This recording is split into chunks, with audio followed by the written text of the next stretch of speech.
Hi! Paul, why are you making a video, again, talking about Gears? If you hate it so much, why don't you just go and play something else instead of sat there crying and complaining? Well, why are you sat watching me making a video talking about a video game? Especially if you don't really like what I'm saying. Why are you likely following me on social media? Why are you likely following company accounts for the video game? Why are you likely more invested than your average gamer? I'm invested, you're invested, we want to do different things. I want to try and help. I don't know what you want to do, but go and have fun with it. Leave me alone. If you don't want to listen, fine, no problem at all. Go away. Leave a dislike if you want. Go away. This is for people who want to listen to my opinions, and this is for people who understand that despite what you think, despite how you want to call me toxic over and over again, this is for people who understand I'm actually not toxic. I'm actually passionate. I'm actually not toxic or aggressive. I'm assertive. I understand the things I'm talking about. So I like to talk about them. And I am trying to make a difference in what little way I possibly can to try and help. And this video is just that. It's me trying to help. Again, trying to help. When it's absolutely, at this point, not deserved, I'm still trying to help. Now, if you want to consider that toxic or aggressive, that's your choice. But I've just told you my goal and genuine intention from this video. So if you want to misconstrue it deliberately because you don't want to believe me, that is your choice and feel free to do so. People often talk as if I'm some kind of troll who just goes around hating, who doesn't want to try and help, who's just enjoying the attention.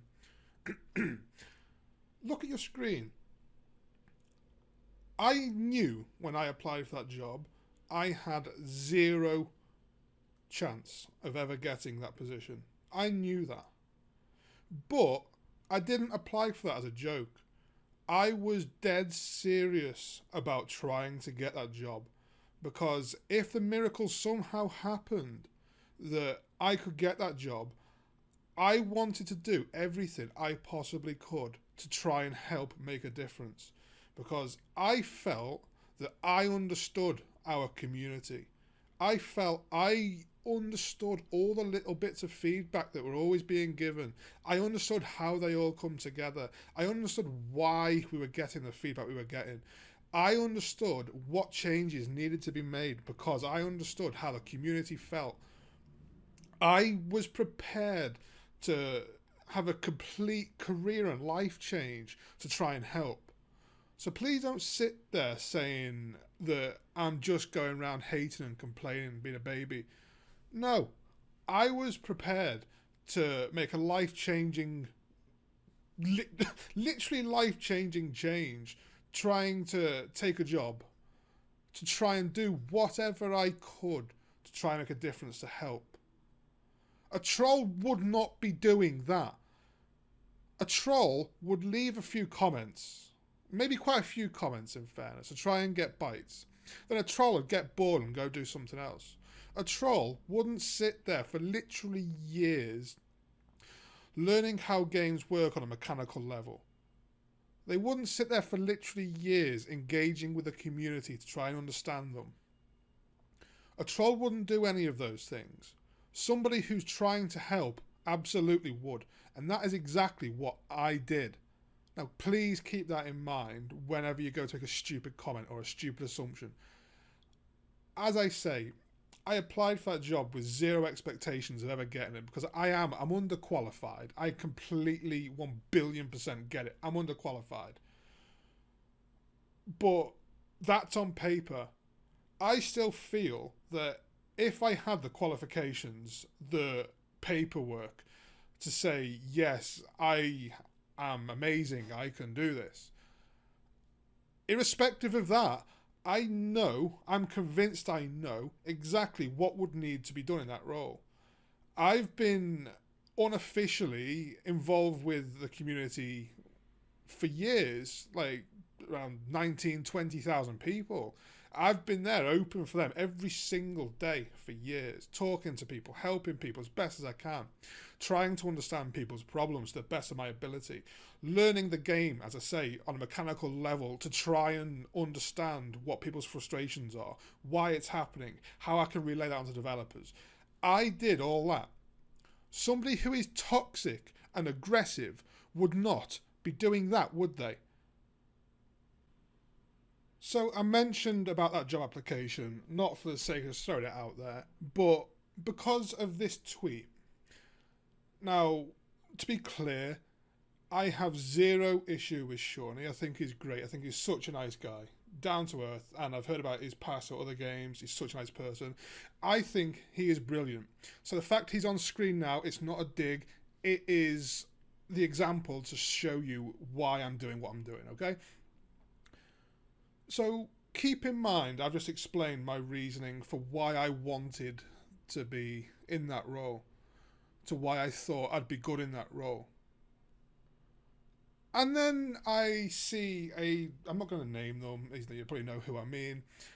I then see a well-known, he's in the tweet, you can see, Matt Adrenaline, you can see him make a tweet where he's clearly not happy with the game. And then Shawnee replies to it, "Hey Matt, can appreciate the direct feedback, but would love to know more specifically what the issues are. Let us know."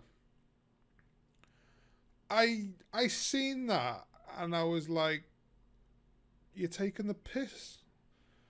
Like, are you actually for real with that? And I replied, I'm really not trying to be rude, because I really wasn't. But I'm really not trying to be rude. But look what happened in the past when people tried to give direct feedback. To that, I'm referring to myself getting banned for utter bullshit. I'm referring to Z getting banned. Now, the reason for Z's ban is obviously different to mine. But as much as I'm going to come back to it later, I still feel that the root cause of his ban is because of who he is. That is my opinion. It's not fact. That's my opinion. But I feel like his ban was bullshit because of the foundations for it. It's too late. The community have been treated too badly for too long. It's damage control now, and it's genuinely a shame that's the route taken. As I say, I'm coming back to some things, so I don't want to break it down too much. But I do feel like it's too late. We've been treated like shit for so long. We've been expected to accept every single thing that goes wrong every single time. And I'm not talking about Gears 5. I'm going all the way back to UE. People complain about things in that game, myself included. Obviously, I've got to complain, I'm toxic, right? But people complained about stuff. And then people would defend it and say, oh, but it's their first game, give them chances. Like, okay, fair enough. And then Gears 4 comes out. And that is just riddled with problems all the way through. And people defend it with, oh, it's the first game of their own, give them chance. Gears 5, they're going to get it right. And I didn't think it was going to get any better, to be completely honest. But it's kind of like, you can't argue with someone saying that. They've got a point. The first game was a remake. This was their first game of their own. And it wasn't perfect. So yeah, okay, give a chance again. And then you get Gears 5. And it's a complete shower of shit. It is worse than Gears 4 in every possible way imaginable. And you're just like, how much does a community have to accept before it's just like, yeah, you're taking the piss out of us now. What are you doing? But then I put as well in an additional tweet to add, I could spend hours showing you clearly what every single issue is. And I would. I've done it before. And now look at me. Idiot I am, doing it again. For no reason. You absolutely do not deserve my time or help. But here I am again, trying to do it, trying to help, trying to wake your damn eyes up. Like, Jesus, just look at... I'm going to come back to it. I'm going to finish this. But issue 1, it's not appreciated, so why should I? It isn't appreciated. It's absolutely not appreciated.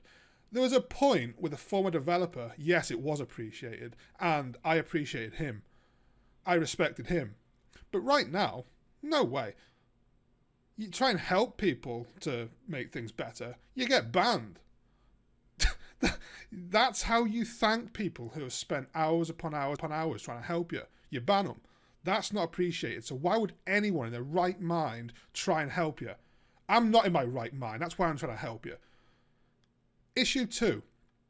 It's just so boring, Shawnee, meaning the game. It could work flawlessly, meaning the game. But it's taken such a boring direction, meaning the gameplay itself is just so boring that it doesn't really matter at this point what bugs they fix or what little tweaks they make. The overall game has been made in such a way it is not enjoyable. And I said that to him, and people seem to agree with me. And then, I'm not going to go through them all now, but the responses he got on his tweet there, it was just non-stop people saying things along the lines of, are you taking the piss? How do you not know? There was a comment on there that was something on the lines of, you've got forums however long, you've got comments on everything, you've got Reddit posts, and you're still not getting it. What? I don't understand how you can not get it. Okay? So it was that mind-blowing that my assumption was this was literally a PR answer to make it look like you were listening, because there's no way in my mind anyone could be that out of touch with the community to not know what the issues are after what is it? We're nearly at 2 years, I think, now of Gears 5, 2 years of Gears 4, 4 damn years of feedback, and you don't know what the issues are. When I say you, Shawnee, if you're watching this, I don't mean you specifically. I mean, as a whole, how are the issues not known? Do you genuinely... This is something I've wondered for a long time. Do you genuinely sit in your offices looking around thinking, yep, right, we've done a good job here, everyone's loving it? Do you think that? Or do you actually, deep down, know that this is a shambles and no one likes it? Do you? I honestly, I would love to know that. But I just could not... it doesn't even matter. So if it wasn't a PR answer, then it had to be you legit don't get it. And if you don't get it, then I have to try and wonder why that is. Lots of people have given lots of good feedback. Z, in my opinion, is one of the best at giving feedback. I think I'm good at it. He's fantastic at it. And the way he was treated was bullshit. But he has given solid feedback on so many aspects of the game that his feedback alone should have reshaped the game into a better state than what it is now, let alone the fact the entire community has been doing it for 4 years. But I've been giving mine as well. And obviously, when you're talking to a company, you try and be careful with what you say. I'm not saying you try and be fake, but you try and be respectful with what you're saying, which sometimes, inadvertently, means you sugarcoat stuff. And whilst I'm not saying that you should come out guns blazing hating, that's not the way to go about it, and that's not what I'm trying to do with this. But I feel like the sugarcoating, it's meant that it feels like the feedback and the issues, it's just not got through past the sugarcoating. So my intention in this video, it's not a disrespectful video, and it's not meant to be a disrespectful video. My intention with this is assuming that you're actually serious and you actually do not understand what is wrong with the community's feelings and opinions towards the game. My assumption is that. And my assumption, as I say, if you cannot understand it through proper feedback that's been given to you, then you need it as blunt as possible. Kind of like that friend who tells you straight. You just... Oh my God, just listen. It's actually really sad that I forgot to add this on because I shouldn't need to add this on, but I'm going to add it on because I feel like things are in such a bad place now that I have no choice. This video, disclaimer, I've got to add a disclaimer now because otherwise it's just assumed I'm hating and causing trouble. A disclaimer to this. These are my opinions. When I include opinions from others, those are their opinions. None of this is hate. None of this is targeted at anybody for harassment or hate or anything. This is for you to hopefully try and see something from the mindset of a community member who is being completely honest with you, who is trying to make you understand in the clearest way possible the things you need to understand if you are truly serious about making Gears work, about making the community happy. If that's something you're truly serious about, you need to understand what I'm trying to get across to you. And this video, I'll say again, it's not targeted at anyone. It's not meant to be hate. It's meant to be for you to hopefully listen to, hopefully understand what I'm saying, hopefully realise for once that I am not trying to cause problems, that I am trying to help you, that I'm trying to help the community. And it might sound ridiculous to some people listening that I'm so interested in the community, but I am. As I say, the group I manage, I'm involved with thousands of people all the time. I absolutely love it. Then I'm on Twitter, involved with people on there. In game, people seem to know me a lot, so I'm always talking to people in there, and it's great. And then I think back to my past, the teams I've been in, like AE and Essence, going back to all that, meeting people, the journey, it's been fantastic. And I love this community now. It's fantastic. I've said fantastic too many times. I've got to think of a word that's different now, like fan-dabby-dozy. The community is fan-dabby-dozy. I'm not saying that again. But in all seriousness, we're so close to the community now because we are a small community. And it shows we're a good community because none of us, apart from like a handful, none of us are big streamers. But if one of us goes off and plays another game, people from the community will still go and watch and support. That's what our community is. So I want to help as much as I can to those people because, because I know that all of us, or most of us, grew up on Gears, and most of us absolutely hate to see the direction it's gone. And I don't think it's ever coming back. I've accepted that. It's never coming back to the way we remember it. But whilst I still see the community unhappy, then yeah, I want to try for the community. Like, personally, like, I work far too much now to even really enjoy Gears the same way I used to anyway. So when I play, yeah, obviously I'd like the game to be how I'd enjoy it. But the changes I asked for, they're not for me.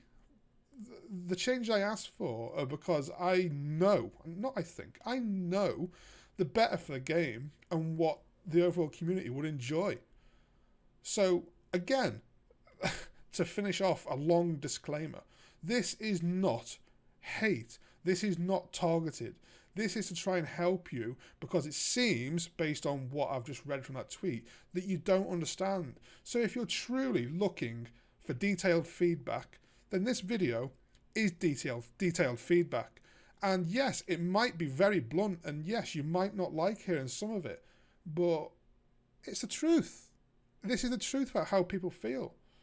And if you want to know what areas to look at and work on, then you need to know the truth. I'm aware you've been looking at screenshots for the last 18, 19 minutes. So it's probably about time I put some gameplay in here. I expect this video to be quite long. I don't think I can stomach playing Gears for that long. So I hope you don't mind. I'm going to play something a little bit less stressful. Spoiler, I just lied. It was stressful. But I enjoyed myself, so yeah. Dark Souls playing in the background while I talk about Gears. So normally when I make these videos, it's literally me talking to you, and I always refer to how I'm giving opinions based on other people. And I always get told that that's devalued because they need to speak for themselves. Depends how you look at it, because I know that a hell of a lot of people don't like to publicly get involved because of how people get into trouble and get shamed and abused. Just, I'm just, I kind of get that for some unknown reason.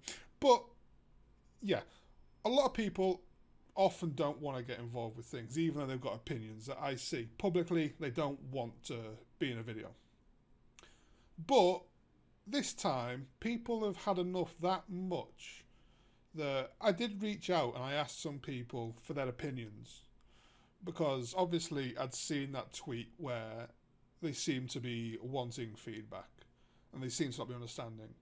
So rather than little things, I asked people to tell me their main gripes that make them feel like they just cannot have a good experience that they're enjoying.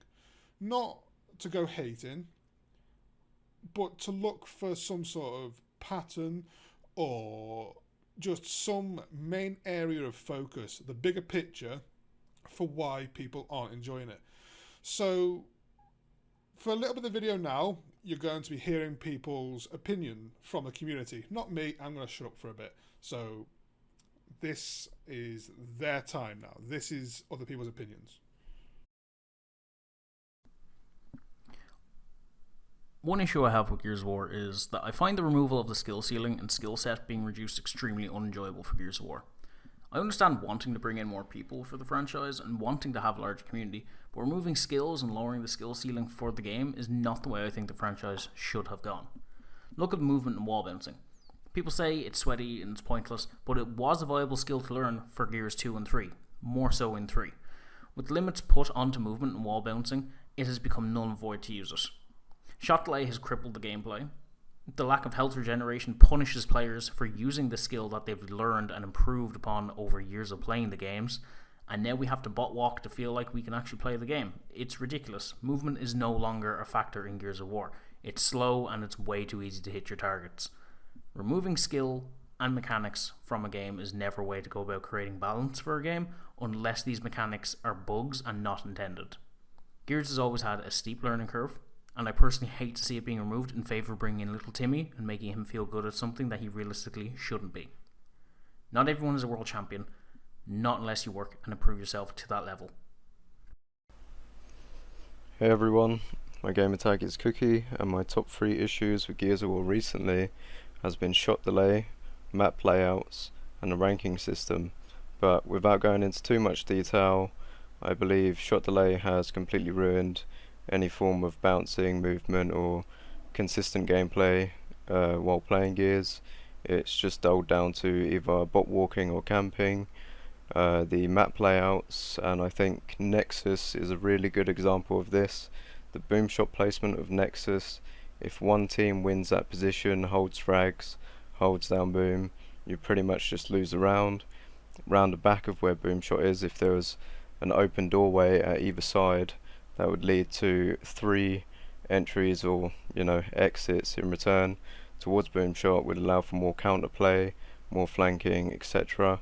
And then for the last one is the ranking system. I believe TC needs to implement some form of hidden MMR system that will separate players within a larger skill gap. It should be skill based. Leaderboards should be skill based and not amount of time played. That is my thoughts on the main issues with Gears of War right now. A few things that make me frustrated with Gears 5. Number 1, shot delay. It's ridiculous. I know it was implemented to prevent the airback A, but it's absolutely ridiculous, and it's caused gameplay to become stagnant. It's become a campfest in Gears 5 now. 2, your audio cues in game has been absolutely atrocious since Gears 4.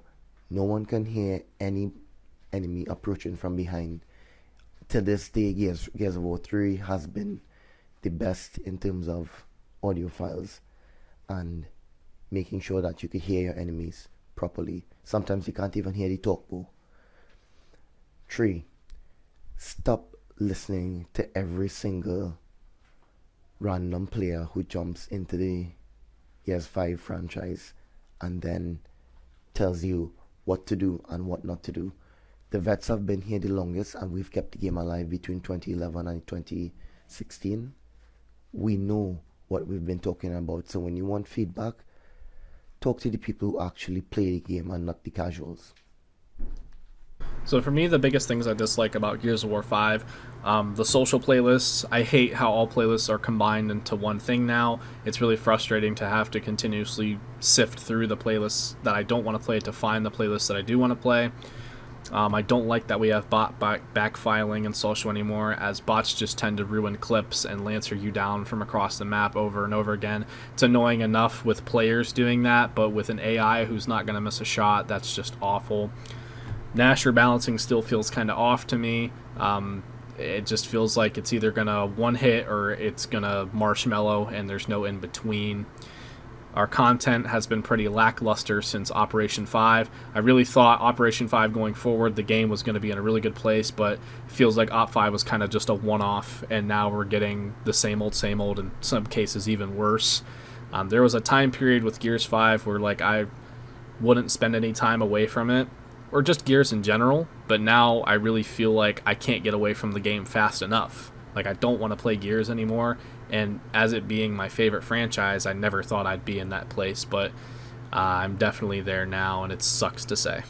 Yo, it's Uncle D-Bag. Livo approached me wanting me to give my biggest dislike for Gears 5, and really I only have one dislike, and that's the shot delay. We all know it. For everybody who watches me play or sees me on Twitter knows that I complain about the shot delay a lot. It came, mid Op 5 or towards the end of Op 5. And me being the aggressive player that I am, it completely throws me off with the shot delay. Also, the airbag A being removed as well. I use that for the people who like to constantly up A. And now I feel like I have no answer other than waiting in cover and hopefully getting the better of a back A off cover, But as far as that, my biggest dislike is just the shot delay. Please, just remove it, man. Just set it back to where it was. Thank you. If you're not, just going to be getting crossed out with lancers, and whenever you go to switch weapons, you can't even switch weapons if you're getting rushed at by an Asher in time. It's it would keep the Lancer people happy, and it would keep the Nasher people happy if we had no shot delays or in the weapon swap speeds. Here are some of my issues with Gears 5 I would like to address. The lobby dissolving goes to show that the matchmaking is just completely terrible, because you'll be waiting 5 minutes for a ranked and the lobby will just dissolve, making you re-queue. The shot delay is pointless and isn't needed because it ruins Nasher battles, and the Gib range feels really poor without active reloads. And another big problem I want to address is the error message that occurs when you try to buy chrome steel or black steel skins from the store, where it takes the money from your account, but it doesn't actually give you the skin because apparently there's an error with the online services. This shouldn't happen for a AAA Microsoft title. I understand that this is all a matter of opinions, and that was Hype Wall's opinion. I just feel, for the sake of clarity, I have to say that his issue with the purchases, from what I can gather from advice provided by the company, it is advised that you wait and purchases eventually do come through to your account if you experience this issue. And it is advised that if you find that you don't get the purchase items in your account, to submit a support ticket via their website. I just have to mention that. To make this quick, my main issues with Gears 5 are movement speed, shot delay, comp abuse, the anti-learning curve, and the lack of innovation to the series. To start, shot delay on its own contributes the most to the anti-learning curve, making my faster reactions bite against me is just bizarre. Game speed was adjusted and a lot have adapted, but it's like taking a step backwards from Gears 4. Comp abuse has been on the rise, with AFK teammates benefiting from doing nothing and gaining comp points. We have free-for-all players play more games but have a win rate of 0.39, taking higher spots on the leaderboards. Lastly, no innovation. Nothing interesting, new, or different has been implemented into the game. These are just some of the things that contribute to the lackluster Gears experience. Alright, so this is my quick opinion on Gears 5 right now. The game to me is just not enjoyable or fun anymore. Mainly because there's a lack of content. There's not enough content being dropped frequently enough to keep me engaged or excited to play the game. And when content is being dropped, I feel like a majority of it is content that the community isn't even necessarily excited for.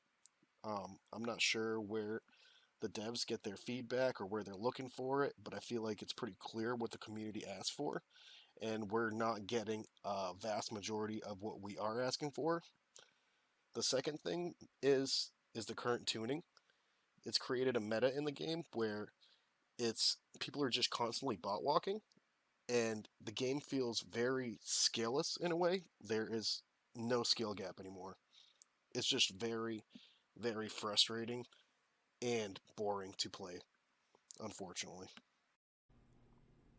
Okay, so when I reached out to people and asked for people to send me a bit of audio, about 30 to 60 seconds, just talking about the things that they dislike most, the things that they feel make the game unenjoyable, the things why they're just simply not having fun, not as hate or crying or complaining, to try and explain why people are just simply not enjoying themselves, which at the end of the day is the entire point of a game.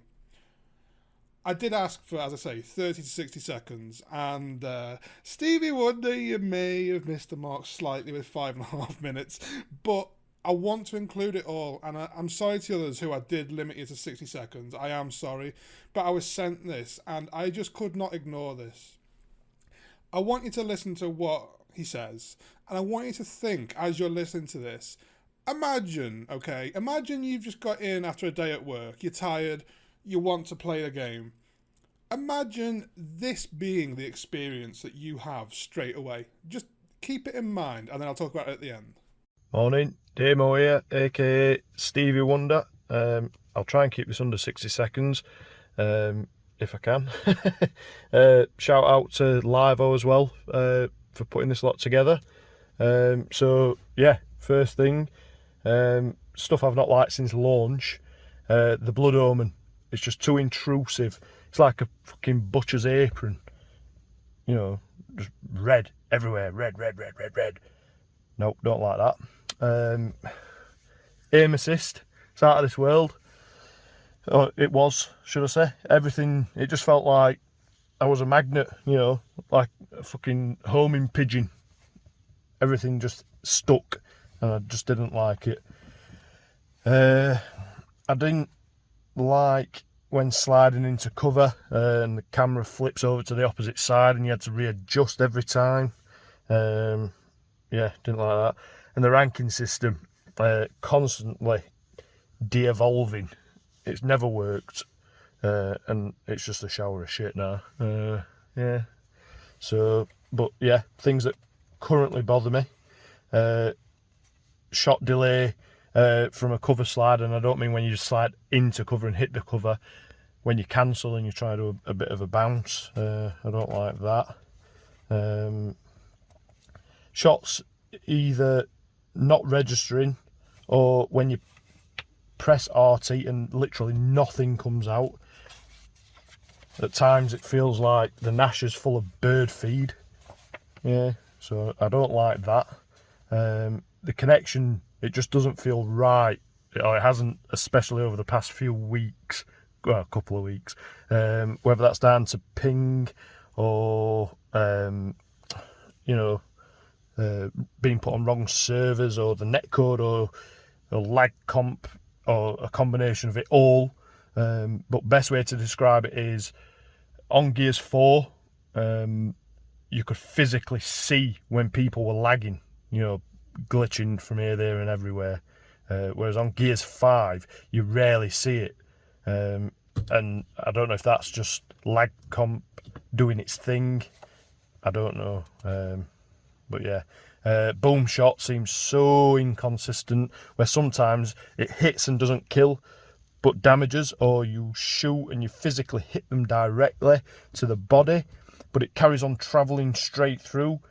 That could just be my shy aiming. But the whole reason for my gamer tag is Stevie Wonder, because I used to like to think I was pretty good at blind firing. But yeah, the opposite team, when they shoot and you're close enough to them, you get killed, and they survive, and you think, what? You serious? It's a boom shot. So yeah, the meta now, I just don't like the meta in the game. Gears of War, or Gears 5, now seems like a game of hide and seek or peekaboo,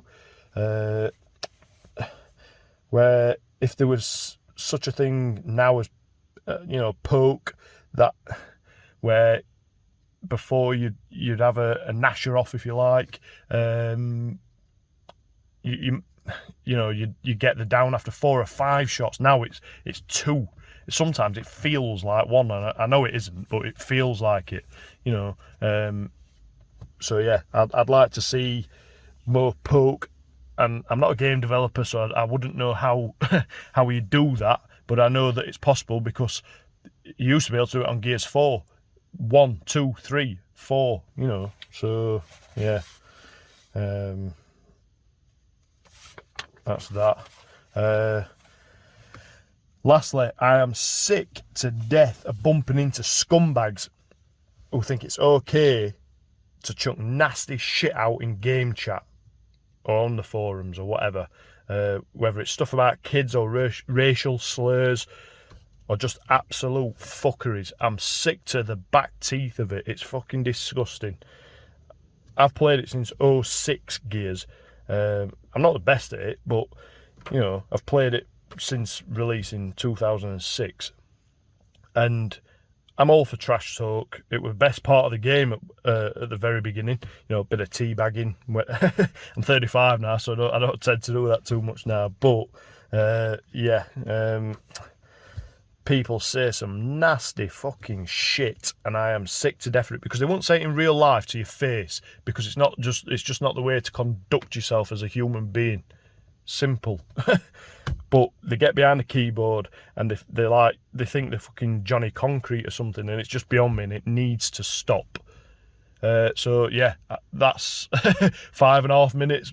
Paul, sorry pal, you said you'd be able to do a bit of editing, so yeah, crack on, mate.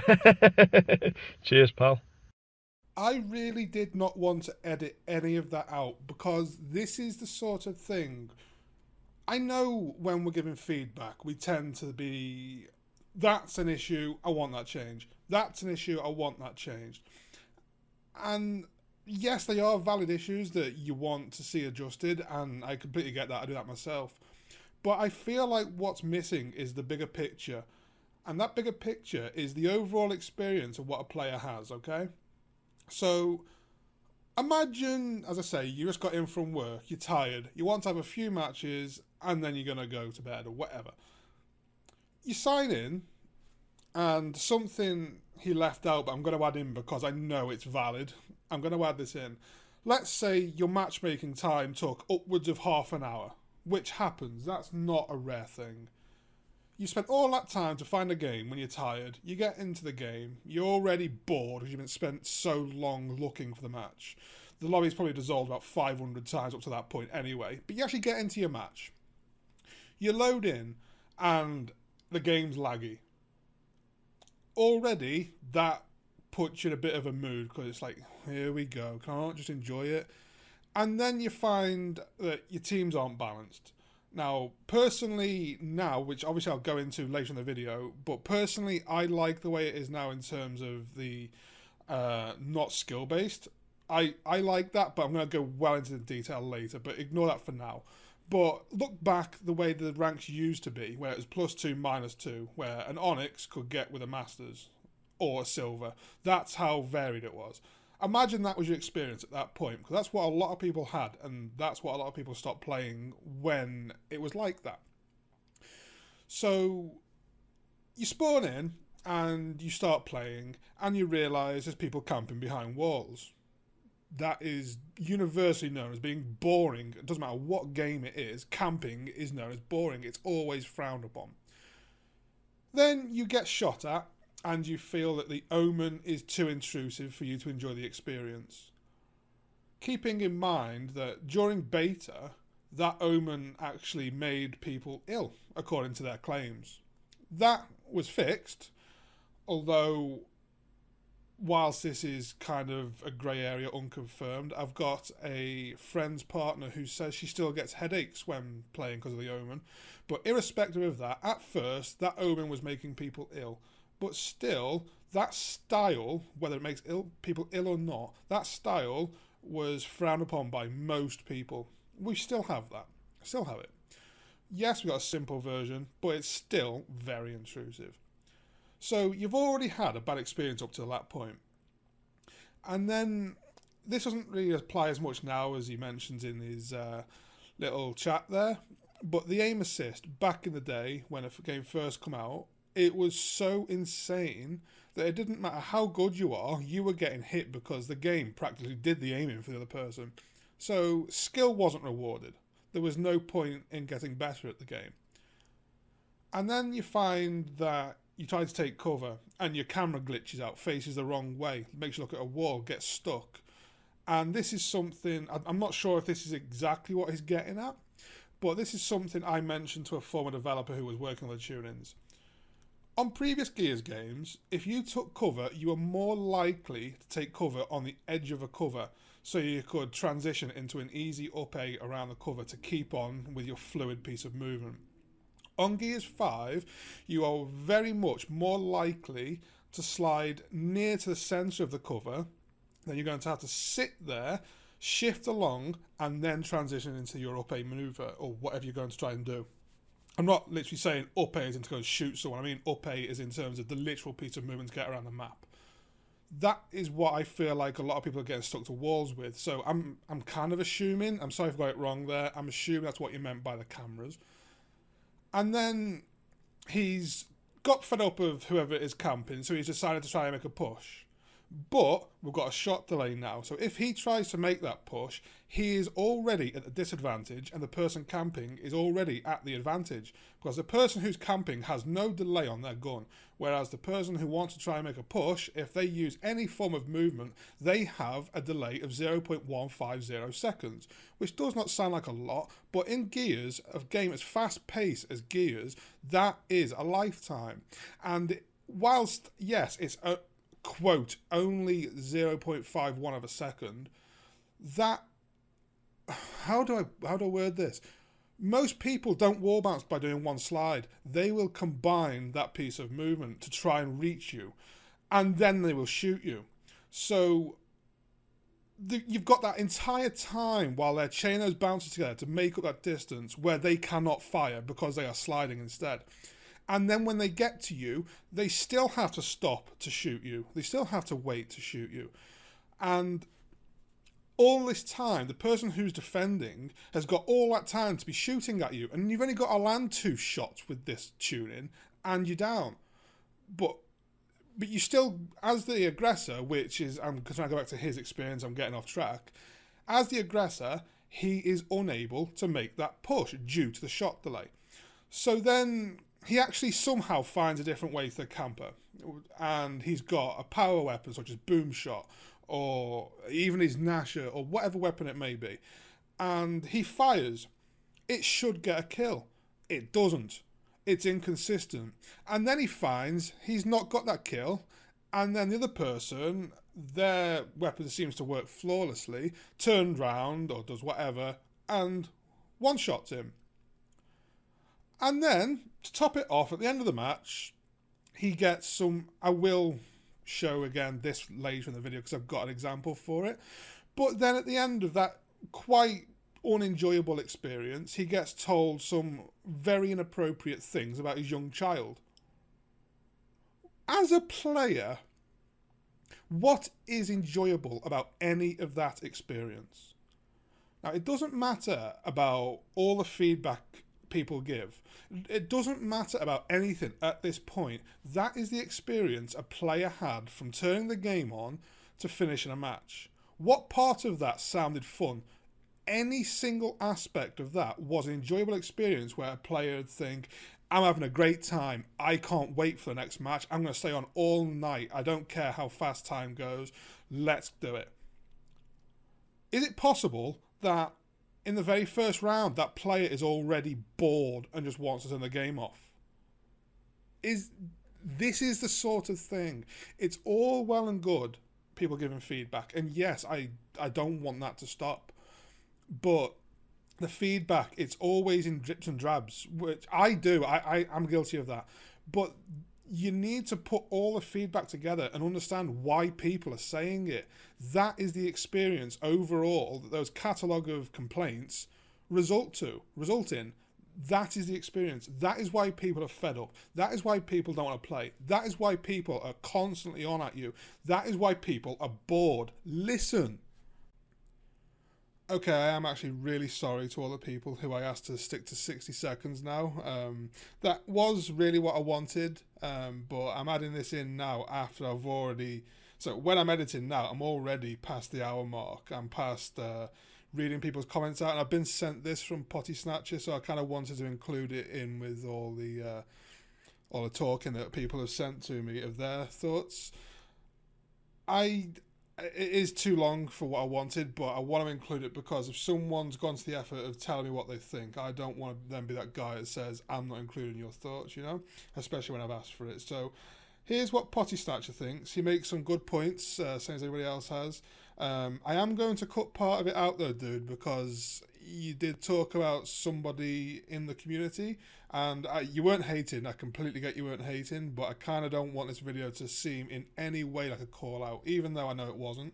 So that's being cut out, but this is the thoughts of Potty Snatcher. Thank you. Hey, what's up everyone? It's your boy Potty. Today I'm here to talk and discuss with you all about my issues with Gears 5 currently. Some of my most pressing issues that I feel need to be addressed are the shot delays. I feel like the game hardly ever lets you shoot or capitalize on opportunities where you should be able to get multi-kills, just due to the simple fact that they want to give everyone this weird chance, quote-unquote chance. But to me, I feel it's handicapping players to know what they're doing. It's unfair, and people who have good reaction times and all that other stuff, it's just really unfair to put like a trigger stop on their gun. It's just so weird. I understand, you know, by design a gun could have an intended fire rate. I get that, but Gears historically was not slowed down in the sense that it is now, where we just can't shoot our guns. My second issue is the netcode, screen difference, and connectivity. I jumble all these things together because I feel like they all factor into one another and affect each other in various ways. Damn, just woke up. In various ways that do tend to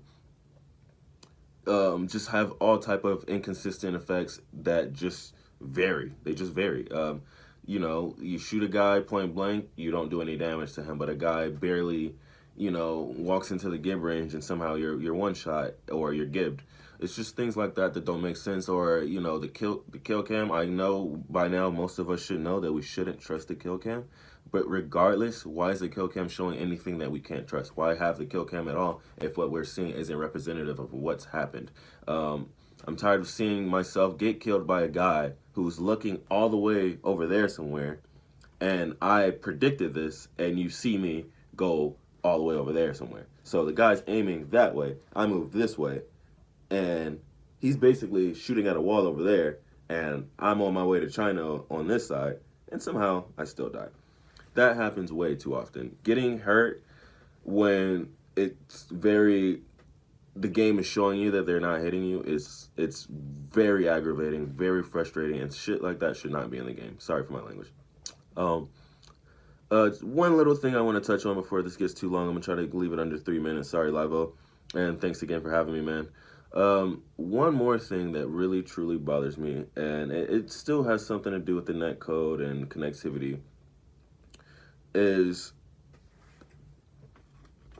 when your ping in this game is above like 20, or like I want to say the sweet spot is 30, the game doesn't feel the same. So it's literally like if your ping's above a certain number, your experience is totally different than those who are under that number. And that does make total sense, but it doesn't make sense that almost 90% of my lobbies, I'm playing from Las Vegas, in the US, it doesn't make sense that 90% of my lobbies is either with foreigners or with pings that are always 50. My ping's always 50. I pay for gigabit. I got Cox.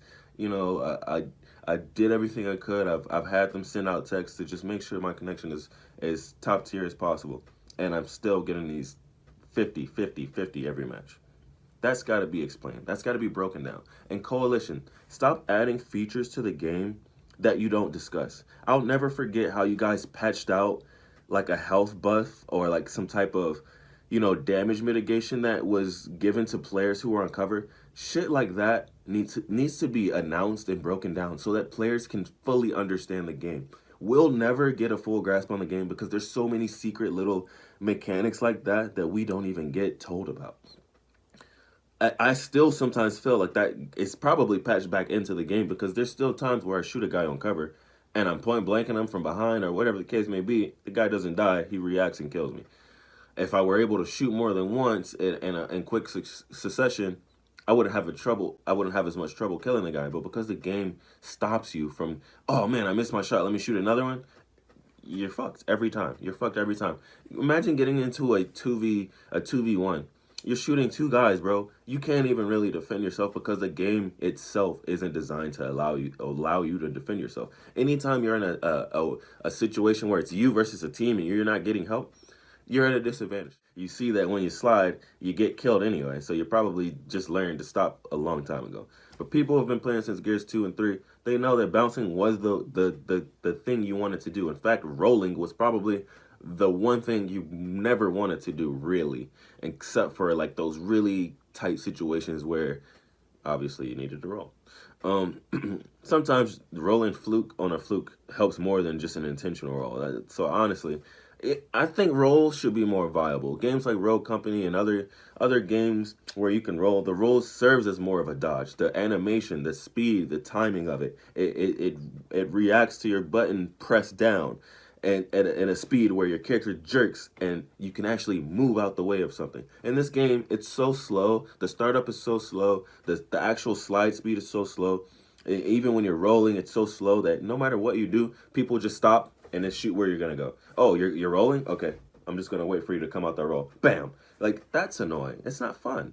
I miss seeing a guy in a mid roll and trying to Superman him. Like, having the time to trigger up and, bam, I got you, Superman. Like, guy trying to Superman up a hill, bam, now your body's flying into the fucking stratosphere. I miss that. All right, Livo, sorry, bro. It's almost 7 minutes now. Forgive me, bro. You gave me this opportunity to talk, and I just couldn't help myself but to start rambling. Something I tend to do, sing my nature. Thanks again, man. Shout out to everybody playing Gears still. It's a frustrating experience. Let's try to have the most fun we can. Let's try to keep the toxicity down to a minimum and just provide as much constructive feedback to the coalition as possible. Free my man Z, free my man Paul. Yeah, man, support these creators, bro. They're actually out here doing God's work. The Gears God's work, because we don't have many people out there truly analyzing the game and providing what I would call real content, trying to better the game. Potty talks about two things in that, one of which I have tested myself in the past, one of which really struck me because it's not something I'd ever considered in all of my time giving feedback or looking at the game. I'm glad he pointed it out. The first one, which I have looked at in the past, it is the rate of fire of the Nasher, and he describes it as you can't get out of situations. The game doesn't let you. Now, this is a minuscule amount of time. I remember timing it in the past. I can't remember the exact timings, but you're looking at a small fraction of a second extra compared to previous games. It's not huge, but you do notice it. In a Nasher battle, the rate of fire of the Nasher is slightly slower than what it was on older Gears games, which means it's such a strange thing to try and explain to you.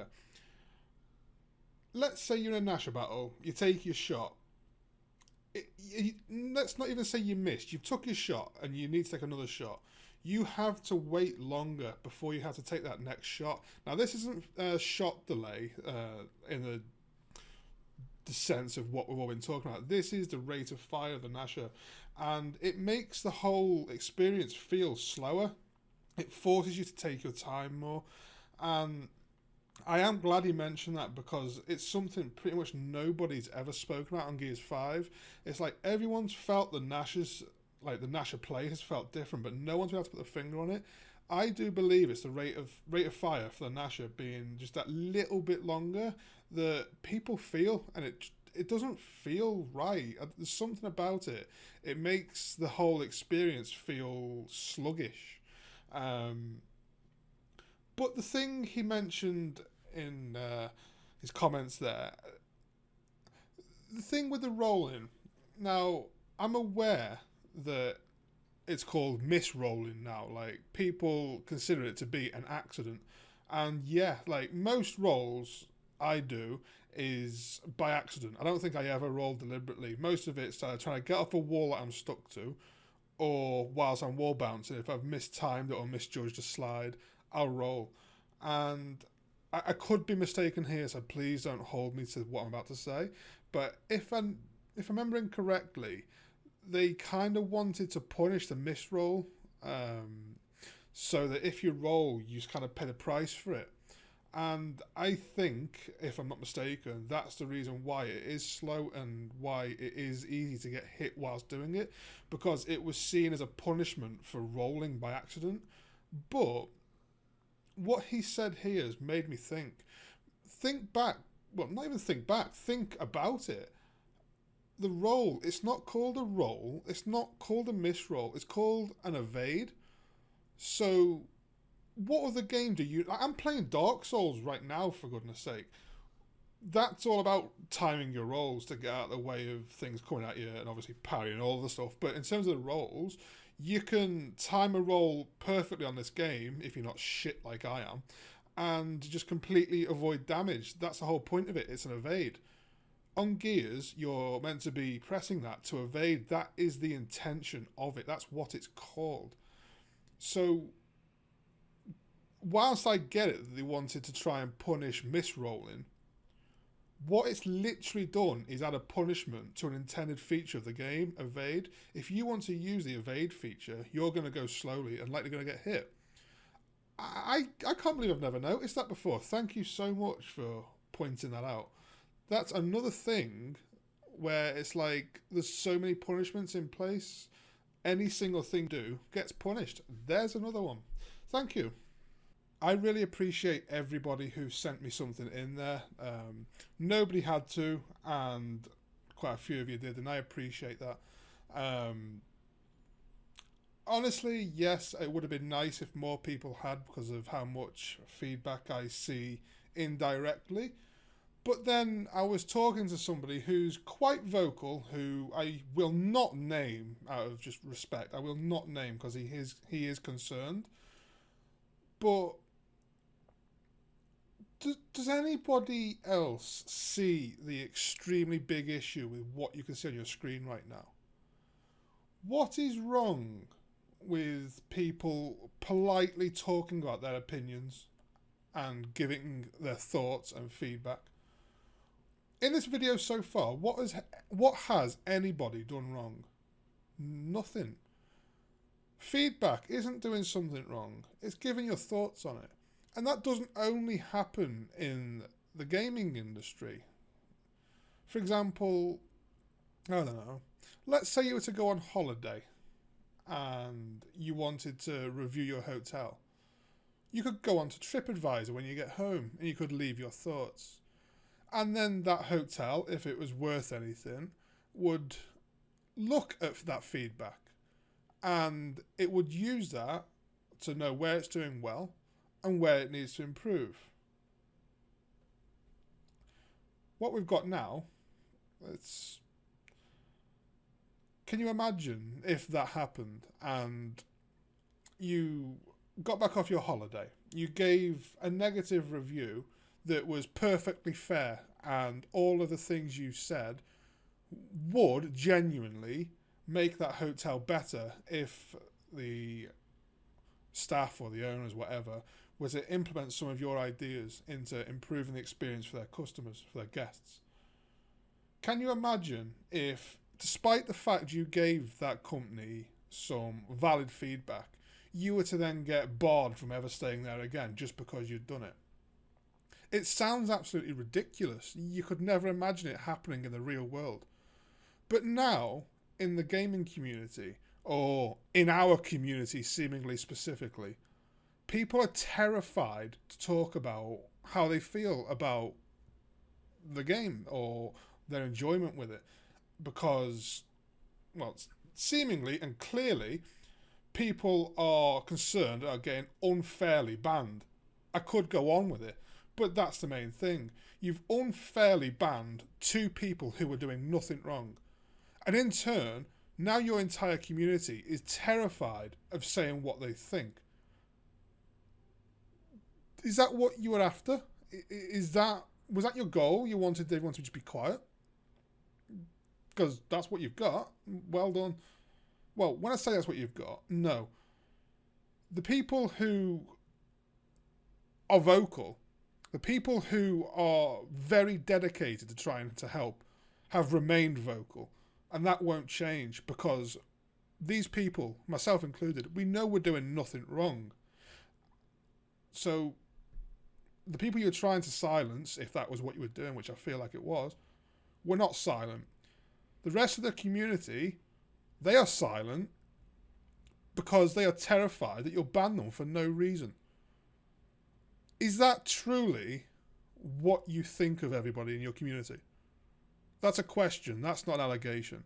But I'd like to know, is that what you think of people? Is that the respect you've got for your community?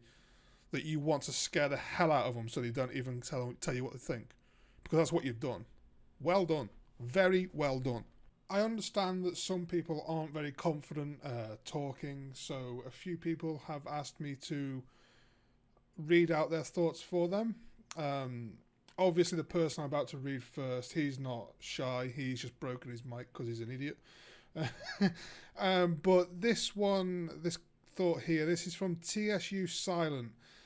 He took a break from celebrating his birthday today to type this out for me, which I appreciate.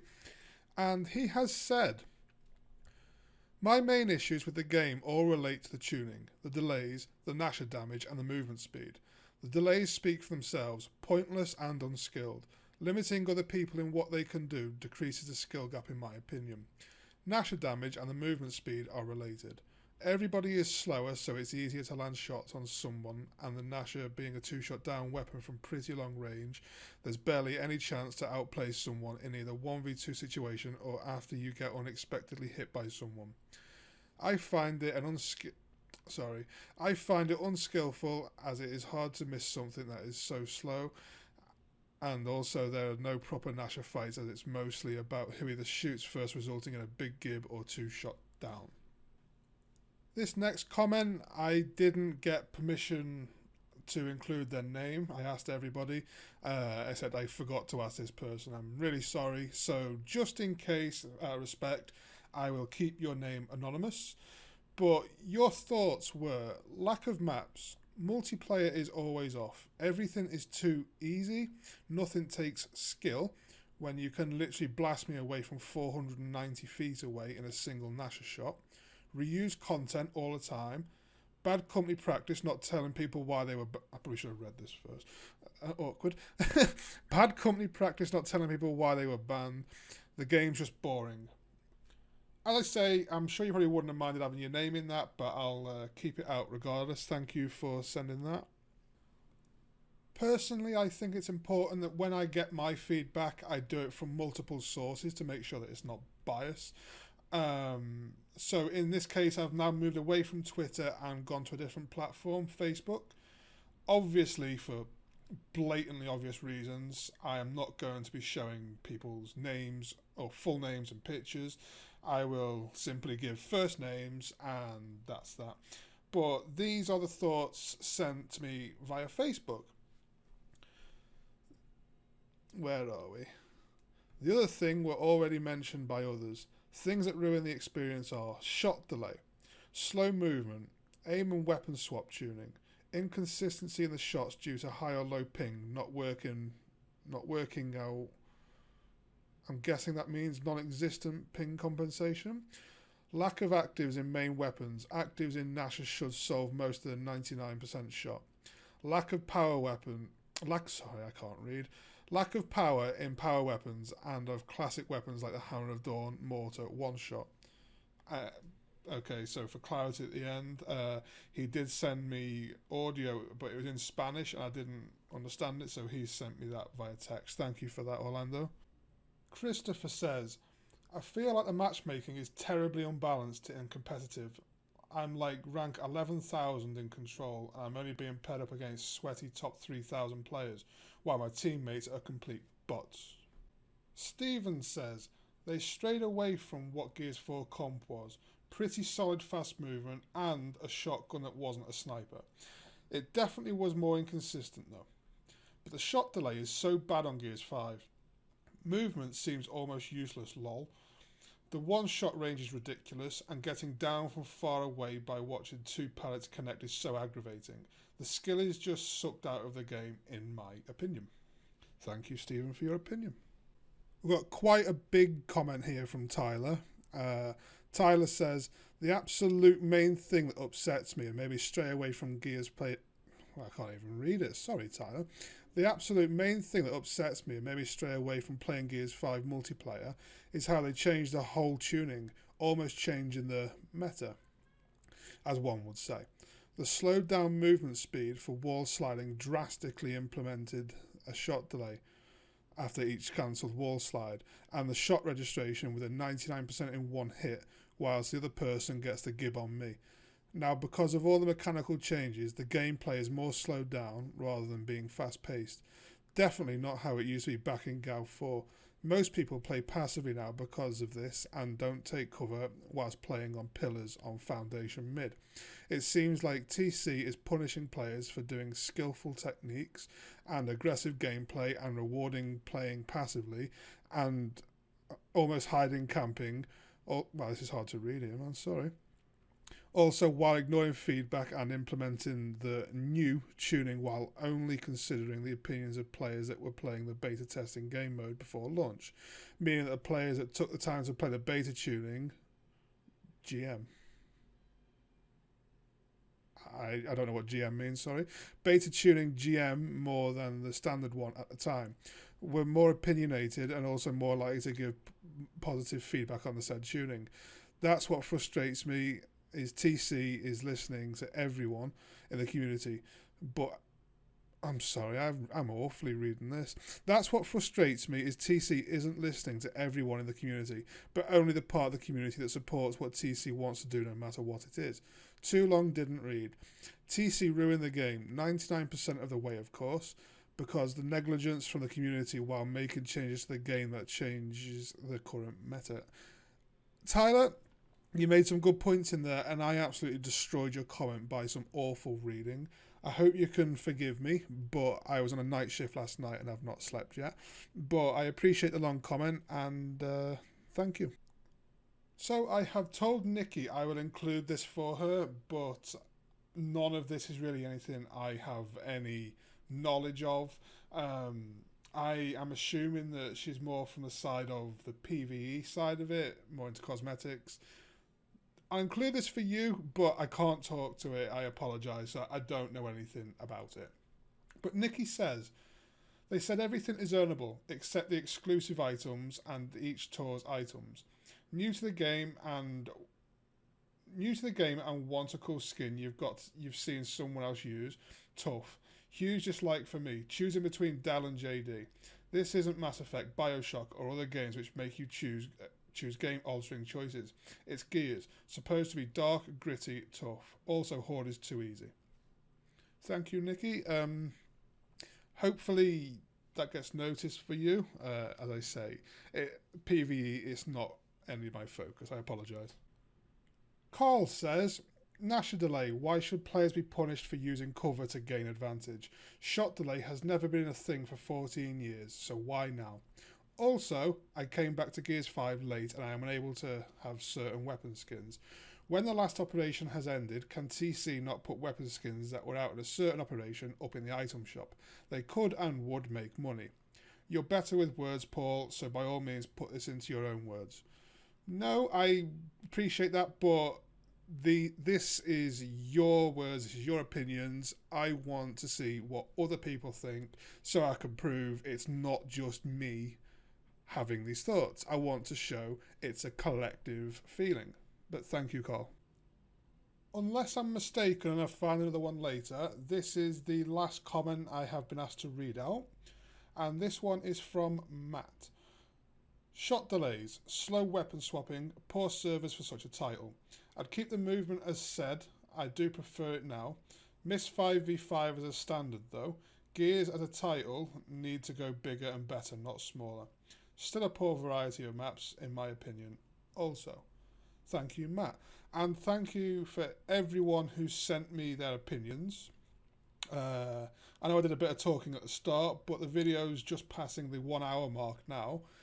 And it's consisting mostly of opinions from other people, which to me, I find that I am happy to see. I'll say that. Because next time you go to tell me that it's just me complaining and how everyone disagrees with me and no one supports my points, are you sure? Are you sure about that? This is opinions from 2 different platforms where anyone could have said whatever they wanted. And in case you think I've gone through and picked the ones I wanted and left out the others, I haven't. The comments I have left out is a troll who is literally moaning at me and somebody who is just accusing the game of being a cash grab. Now, I wanted this to be constructive, so I didn't include that comment. Other than that, all of the comments have been included.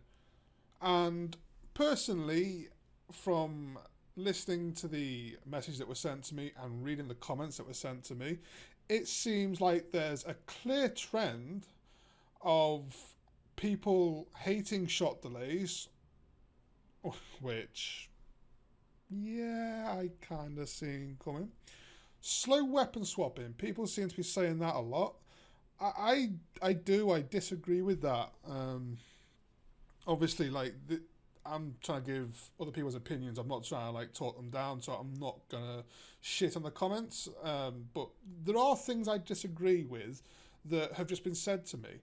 But there you go. There's a selection of clear opinions and thoughts and feedback from people in your community who wanted to try and help you, wanted to try and tell you what they don't like in the hope you can understand that. These people, they didn't have to get involved, but there you go. That's not me. None of that. I've got pages of my opinions here. Like, you should wait till I get into these. You'll love these. But as I say, we're an hour in, and none of my opinions yet. So, as I say, I'm not being toxic or just mindlessly complaining when I say something. It's for a reason. There we go. We're over 70 minutes in now, and that's practically all other people's opinions. I haven't even started on mine yet. I'm about to. But that is the people who bothered to get involved or had the confidence to get involved. The vast majority of people don't. They leave a passing comment on how they feel, and then they don't want to get into it the same way we do, which I completely understand why.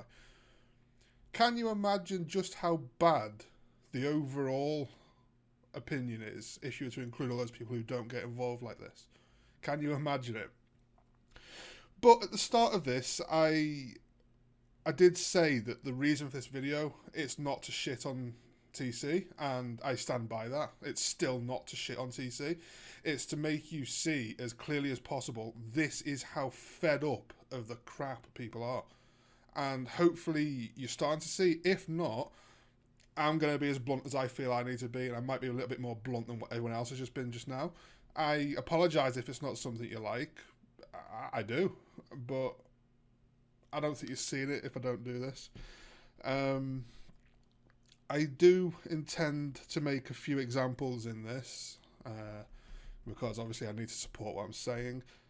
Just to be aware, some of the topics are considered quite sensitive, and some people might find them offensive, so if you feel that you might be offended by something, just a heads up, it will be in the rest of the video moving forward in certain parts. I'm not sure when or where yet, but just keep that in mind. You might want to turn the video off now if you think you might get offended by other people's comments. Any comments that you do see on the screen, those are the words and opinions of the people who wrote them. I do not stand by that. Those, just because I'm displaying it, as I say, they are being used to support a point as an example, and not because I support what they say. Okay, so the first thing I want to start with, because it kind of sets the tone as to where you stand with your community. I say your community, I mean our community. It's the bans. I'm going to look... I honestly, I don't care the fact I'm banned. It's the principle of it, and that's the part you need to get, okay? I am going to look at Z, and obviously myself. I don't think I need to go into great detail with what the speculation around Z's ban was, because I'm pretty sure we've all heard it quite a lot of times now. Whether you agree with it or not is irrelevant for the sake of what I'm saying now, and I'll explain why it's irrelevant in a minute. But this is my opinion, my speculation, my theories. It's not fact, so it's not an allegation. Don't take it 100% seriously. This is how I view the situation, no more, okay? I feel like both Z and myself were the most vocal in terms of constructive criticism in the community. Nobody even got close to the effort we put in. And do you not find it quite coincidental that in the space of a couple of weeks to a month, both he and I got punished and attempted to silence us? Do you not see the coincidence in that? I don't want to go into huge speculation that I've had people telling me since the bans, but I think I understand the reason why it was done, and that's going to remain in my own head, and I'm not publicly saying that because I don't want to get into trouble. But if that is true, and you banned him for targeted harassment, the hypocrisy is quite strong there, do you not think? Just saying. So yeah, the foundations of both of our bans, I firmly believe, were because we were both critical and very vocal, and you probably didn't like that. But it could easily have been resolved by you simply asking us to stop. Neither he or I had done anything wrong. Up until that point, we had been told numerous times that our efforts were appreciated. Why would we think we were doing anything wrong if that was the communication we were getting from the company? Why would we have stopped that? Don't get me wrong, both he and I displayed frustration, and I believe it was justified frustration. Everyone's frustrated. Look at your community. Look at the comments you get. Look at every single tweet or post you put out. Look at the comments. Everyone, no, not everyone, the vast majority of people are just shitting on you in the comments all the time. Some of it is just pure abusive, as I will show in a minute. But we didn't do that at all. Not once. But you chose to pick on us because we were the biggest names that you could think of to try and make an example of. Oh, sorry, I said it, didn't I? I'm sorry. You clearly did. I'm not an idiot. Most people aren't stupid, okay? And you need to understand something about our community. You just have to. We are so small, but we're close knit. If somebody from the outside of our community does anything to any one of us, the entire community stops whatever they're doing and turns on them. And whoever that is does not have a good time. They just don't. And you've essentially, by doing this, I'll come back to that, but consider how the size of our communities, Z and I put together, we're probably looking at like 25, 30,000 upwards people. We knew that the feedback we were providing was based on the thoughts of our communities. And we were the ones who put the effort in of learning exactly what the issues were that people were complaining about. We're the ones who put the effort in to relay that onto yourselves in a way that could, hopefully, be rectified. We're the ones who were the megaphone, shall we say, to say, yeah, oi, listen, this is what we think. That was us. But behind that megaphone, it wasn't just one or two people. It was tens of thousands of people. And when you took the decision to just ban us for utter bullshit like the way you didn't just ban 2 people. You kicked about 20, 30,000 people in the teeth and said, fuck you, we're not interested in what you think, because we were relaying on the thoughts of those people. And that's what you're not grasping. And now are you concerned as to why your community's turned on you? You've created a them and us. And I'm on the side of us. You've put yourselves on the side of them. Before you took those actions, there was a whole universal us. Like, things were good. Like, we were interacting with you brilliantly. The community, it was getting along brilliantly with you. It was just a whole us. Like, you were part of the community. You were with us. When you did that, you don't understand how much you pushed yourself out of the community. And I know it probably sounds bullshit to some people listening who think that it's not that influential. I'm telling you, I'm seeing it. Okay? Like, you can believe me if you want to. Brilliant. If you don't want to believe me, brilliant, no problem. You're entitled to your opinion. But I'm telling you, this is the reaction you got from trying to punish us. Okay? And rather than acknowledging it, you've done nothing but ignore it. Which, personally, I don't care. I don't think people believe me. I do not care. I don't want to get unbanned. I obviously cannot speak for Z, but I don't believe he wants to be unbanned. What I want to see for both of us, and I imagine he wants to see, is something that will probably never happen. But when we keep talking about this now, we don't want the ban to be lifted because we don't care about the ban. The punishment is irrelevant. What we want to see is it being publicly admitted that what you did was wrong.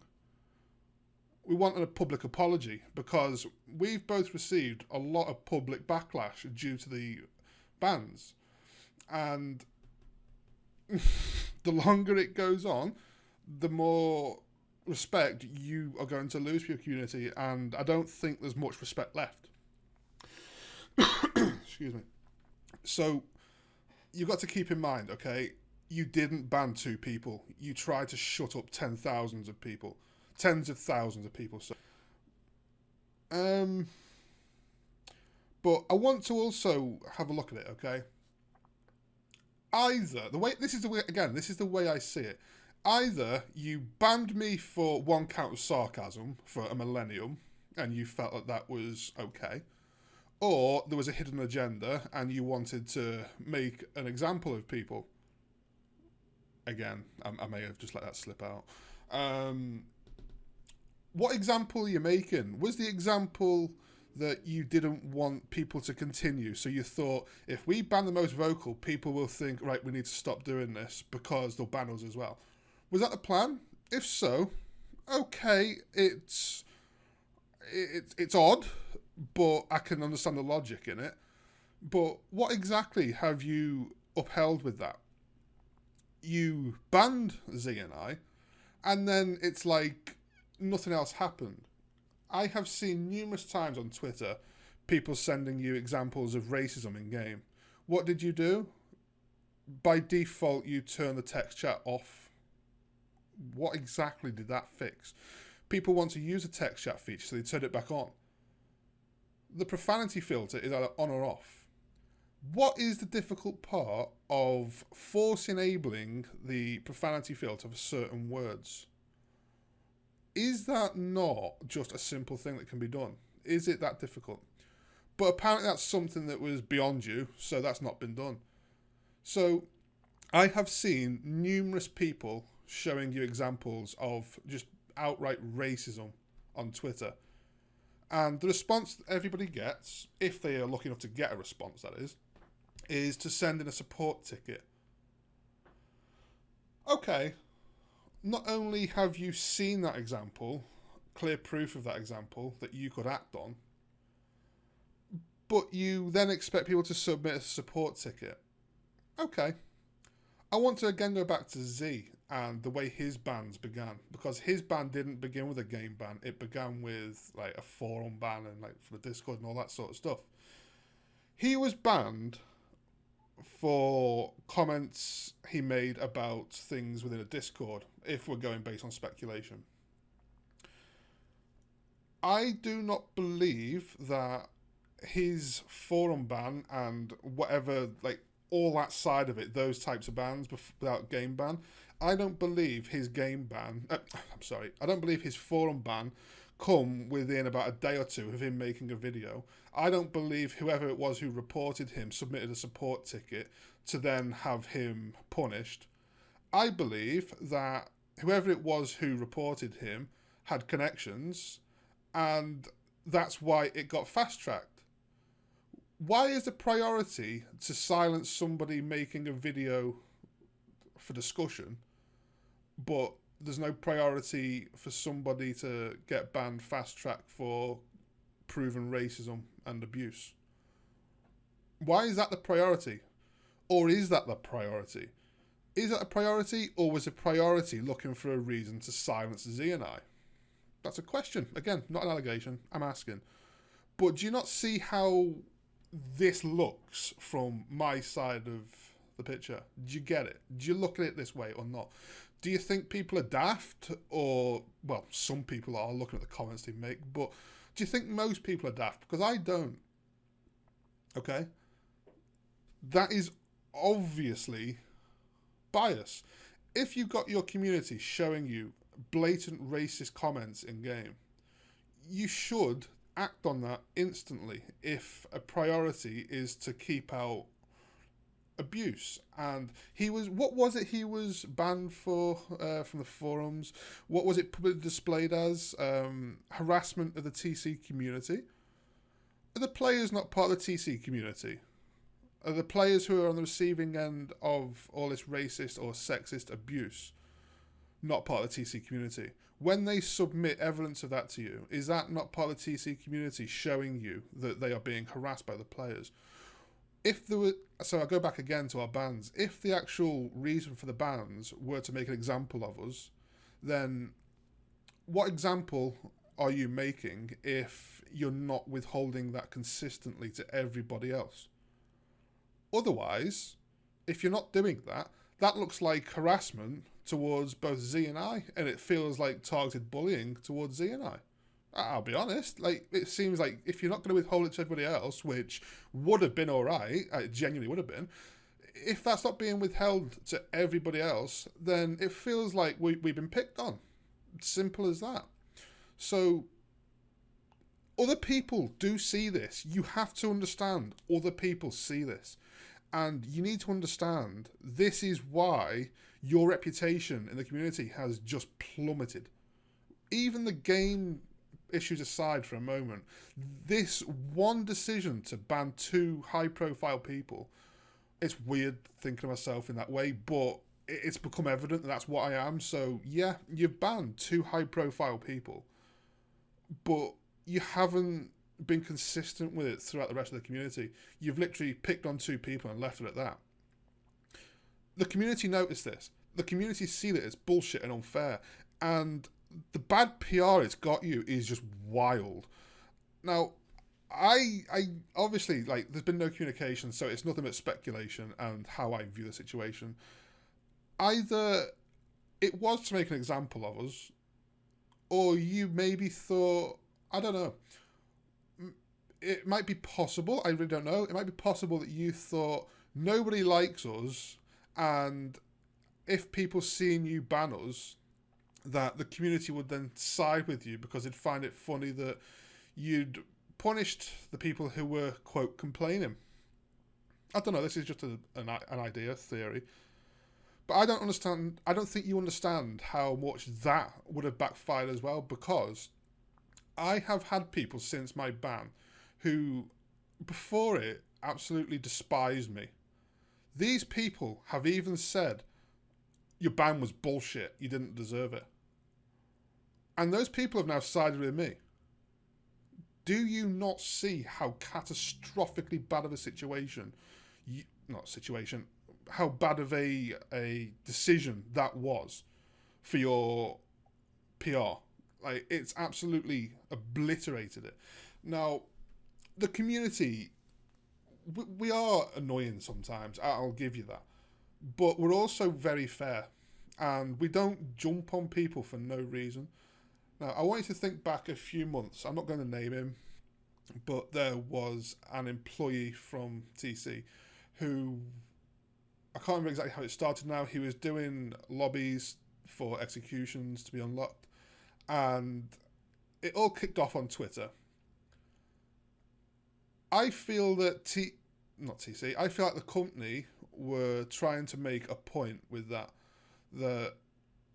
if we're going to be treated like shit as a community, not specifically me and Z in this sense, but if the community are going to be treated like shit, then in return, they're going to treat you like shit.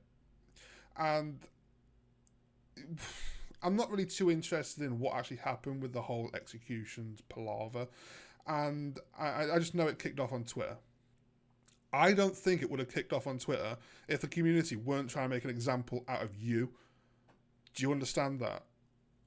If you had the respect of your community, the community would not have behaved that way on that day. They wouldn't have. They'd have probably been like, "Whoa, what the fuck you doing?" and then laughed about it. They wouldn't have gone out their way to try and get that person into trouble. And they wanted to get that person into trouble because they do not respect any of you. Do you see? Do you see what you've done? You've lost the respect of your community. So now, it's not something I encourage, but I guarantee you, the community will look for any single thing to pull you up on. And that's not fair on your employees. Because after that whole execution thing, in private, I had a very, very short chat with the guy who got into trouble. And I explained to him that, I've got no issue with you personally. Because I think he thought I had a lot of involvement that day, but quite frankly, I was just watching it and I made a passing comment, like, be careful, as you might get banned. But I get the impression he might have thought I was involved in it. I wasn't. I didn't care. But I explained to him that he didn't deserve to get the trouble he got. And I explained that I believe it only happened because his company has got them such a bad reputation that the community's just out for them now. Like, the community has zero tolerance for any bullshit. So if the company treat the community like shit, it's gonna get returned in favour. And you need to realise you've already treated us like shit. So the community, it's looking for anything now. That's what you've done. And it's never going to happen. It's absolutely never going to happen. Because it'd make you look absolutely ridiculous. Not only for the action that you've taken, but for the time you've let it run on for. Like, the time has made it absolutely worse. Like, it's beyond repair now. But I feel like the only way you can even begin to earn the slightest bit of respect back from your community, don't unban us. We do not want to be unbanned. You need to understand that. If that's what you're trying to hold over us, we don't give a flying fuck. I don't care. He doesn't care, I don't think. The only way you can even begin to fix it is by publicly acknowledging that what you did to Z and I was completely unjust and wrong. Will you do it? Of course you won't. But that's the only way you're even going to begin to get your community back on your side. And even then it might not even happen. Because what you did, it was too disrespectful. Because as I said before, and I'll say it again, you didn't ban 2 people. You banned 2 people and kicked about 30,000 people in the teeth. Your community isn't big enough to take a hit of 30,000 people not liking you. But that's what you thought you could do. So, I mean, that was your choice. Like, I'm not sat here bitching to get unbanned. Keep me banned. I'll say it again. I don't care. I'd probably never type out a full essay on the forum again, so what's the point? I don't want to do that. Well done. But I said about getting examples, so I shall get that now. Okay, so keeping in mind, obviously, the idea is to try and keep our community friendly and civil and essentially considered a, quote, safe space kind of thing. It wants to be inclusive to all people. Okay, no worries. Keep in mind how 2 people were banned, one for sarcasm and one for apparently being harassing to the community. You remember earlier in the video, Stevie Wonder said about how he was receiving comments in his game about children? This is disgusting, but I'm going to read it out. So, Stevie Wonder says, "Sorry guys, baby emergency lol." So, we're going to assume that he had to go AFK to understandably prioritise his baby, as anyone would. What happened in his game, 2 people, one person said drown it, the other person said finger it. I cannot wrap my head around how that ever enters anyone's mind. But their sickness aside, I'm trying to focus on the consistency or lack thereof of bans. So, as I say, there seemed to be a fast track for how Z got banned. I got banned within 30 minutes. So, maybe support tickets aren't the only way things can be rectified. But let's have a look here. Where is it? He sends it to Shawnee, and Shawnee, he agrees. He says, "That is horrendous," which it is. I absolutely agree. "Please send a ticket and we'll take care of it." Why do you need a ticket? Why can't it be dealt with? As I say, I don't believe a ticket was sent to get Z banned. That was fast-tracked. Why does this need a support ticket? There's proof of what's just been said. Why can't it be dealt with? Next, we have a female streamer who was minding her own business, and then in her game, she had somebody say, "If I was your husband, I would beat you." And someone agrees and says, "Same." And it's responded again, "Senseless." I mean, that is a senseless comment, but why is that something that you say to anybody? And then it was followed up with Mysteria. Imagine being a female and having the chance to be bait by 3 grown men, and then your lifeless carcass getting passed around. Some people have serious issues. Like, for real, like, get a grip with your life. I'm somebody sat wasting my life away, making a long video talking about a video game, and I feel like I've got more going on in my life than what you must have with yours, if that's the sort of comment you want to make to somebody. But that aside, once again, this is sent in, and they may have been banned, they may not have been banned, I don't know. But I doubt there was a fast track to get them banned. If anything, it would have been a support ticket. I did look through the comments, but it had a lot of comments. I couldn't even see a response. There may have been, there probably would have been, but I didn't see one. But I'd imagine they were told, or Mysterio was told, to send a support ticket. That seems to be what they're told to do. No fast track for anybody else. So now I want to move on to some of my own things that I've reported via Twitter. If I'm honest with you, normally I wouldn't. Like, don't get me wrong, I still think the things that some people say is disgusting, and I'm not changing my mind with that. But I personally don't, I'm not out to cancel people or get people banned or anything like that. I'm seriously not. I've reported things to show the inconsistency. I've reported things because I wanted to show how Z and I get banned, but I'm okay to get abuse in my games and nothing happens when I do it. Also, worth adding, he's left a comment near the start of this video.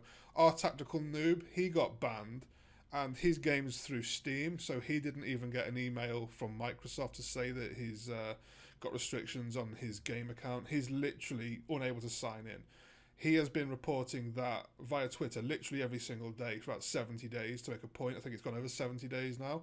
He has not had a response. He has literally no idea what he's done to be banned. At least even I got an email from Microsoft saying that I was banned for continued harassment. Oh no, I wasn't harassment. Z was harassment. I was banned for, I can't even remember, continued non-constructive feedback and aggression or something like that. At least I got an email full of lies. Noob didn't even get the email. Noob literally just can't sign in and gets no response. But coming back to this, I submit things that people do in-game to see, purely to see, if any action will come of it. I never hear anything from it when I report it. It seems like it's okay if it happens to me, or if other people do it, it seems okay. So first, I do have a lot more. I have reported a lot more, seen a lot more, but I do not like the N-word. I cannot stand it. So whilst I've got proof that, I'm not going to include it in this video, but I'm sure we've all seen it by now, people saying it in games, so I'm sure you can imagine I'm telling you the truth. I don't want to include any comments that have that word in it, right? But this first one, as I say, you've got to keep in mind, this video is going to contain things some people find offensive. These words are the opinions of the people who typed them, not me, okay? This user here claiming to hate gay people. Apparently that's an acceptable thing to say in game. If I report that, I don't hear back. And then we've got somebody who is openly saying how he has got our IP addresses through game, presumably intended to do an illegal cyber attack with them. I reported that, nothing got done. We've got this person here telling a teammate to get cancer, spend 2 months in hospital. I reported that. Nothing happens. And then we've got this person here. I remember this one. There was 2 messages, but the other one contained racism. I don't want to put that here. But he's telling me to go fuck my mother, to get COVID, and KYS. I reported that on Twitter. Nothing happened. But if Z goes through a Discord and breaks down people's game opinions and factually proves them incorrect, that's considered harassment and he gets a fast track ban. And are there people out there trying to tell me that there wasn't something already against us and a reason was being looked for to take action? Are there people out there, after seeing all this and considering the perspective I'm coming at this from, who still believe that? If so, I'd love to understand. Please tell me, actually, if you think, after what I've just showed you, that you think that there wasn't something already out to get us, please explain why. Also, I kind of want to finish up the whole ban topic now, but I want to make sure I covered every aspect of it. In fact, no, I'm not. No, I want a bit more yet. Sorry, hold on. Let me go and get this. It's amazing how much inconsistency there is. You forget about it all. Hold on. So, just to be clear before I read this out, my opinion on the matter is people are who they are. They can have the preferences they want to have. They can be whoever they want to be. I am not interested in the single slightest bit. But I am still looking at the inconsistencies with the bans. It's borderline cringy how blatant it is that it was targeted at us when you just see things like this. So obviously the speculation surrounding Z's ban was in relation to person's orientation. I believe that's the word that you meant to use. If I've used the wrong word, I sincerely apologise. I think that's what you say. I don't know. But the speculation is that it was surrounding that and not being inclusive to people's life choices, lifestyles, whatever the words are that you're meant to use. I apologise, I don't know. But obviously last month was Pride Month, and naturally people displayed pride as that they were displaying pride. They were. And companies, a lot of companies supported this, changed profile pictures and logos. That wasn't just in gaming, that was across the world. The Gears of War Twitter account did the same thing. They put a pride flag on and they kept that for the month. And this screenshot now I found in the morning, it was 5th of July, it was said. And this user was commenting on an official Gears post from the 1v1 Mercy event. And rather than comment on the event itself, this user completely disrespects the concept of Pride Month and the fact that TC had the Gears flag and presumably had forgotten to change it when July started. And this user says, "We already in July. We already done with rainbows and unicorns. Change that ridiculous profile pic already, you bunch of fucking clowns. Laugh my arse off." Can you imagine if Z had said that? Z made a passing joke about a Horde boss. And regardless of your opinion, I don't want to go into it because regardless of what your opinion is, whether he was disrespectful or not, even if he was disrespectful, even if you see that as disrespect, what this person here has said is blatantly, intentionally designed to completely disrespect people who are in support of the Pride flag or the Pride Month or the Pride, in support of Pride. That's blatantly disrespecting that. What are the odds this person was banned from the game for life for saying that? It was a Twitter comment, just as Z's was a Twitter comment. I see some people saying that people don't get banned because we can't find out their gamer tags because it was done out of a game. Okay, that is a logical answer. But if you can't find people's gamer tags because it's outside of a game, then why is it okay for you to ban one person due to their actions outside of a game, but not ban another person for their actions outside of a game? That is inconsistent. That is completely unfair. And the thing is, whilst I'm not going to go through it now because I'd be here for about 7 hours, just scroll through the comments you get on social media. Look at your comments. So many of them are so abusive, just so disrespectful. These people, these get away with it. But because they're not me and Z, they'll never hear back from it. They'll never get any form of punishment. They'll go on with their day and forget about it. But Z gets labelled as a harasser. I get labelled as being aggressive. Do you kind of see where I'm coming from with this? You must.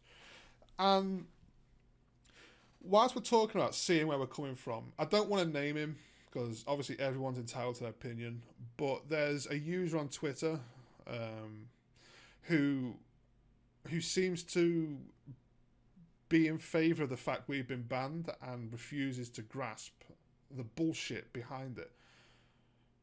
He has found wording from TC which explains extremely briefly why we were banned, and it is just, again, like, I'm going to talk for myself, not Z, because I'm not sure what he's spoken to Z about.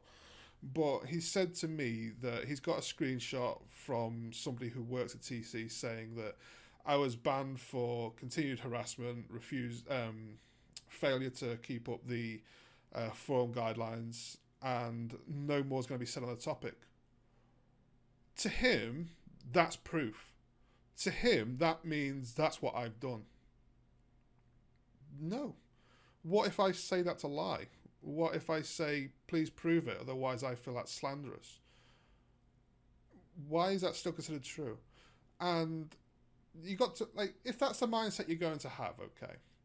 Let's say you get pulled over by a police officer and you're abiding the law, but the police officer says you were speeding. And the case goes to court.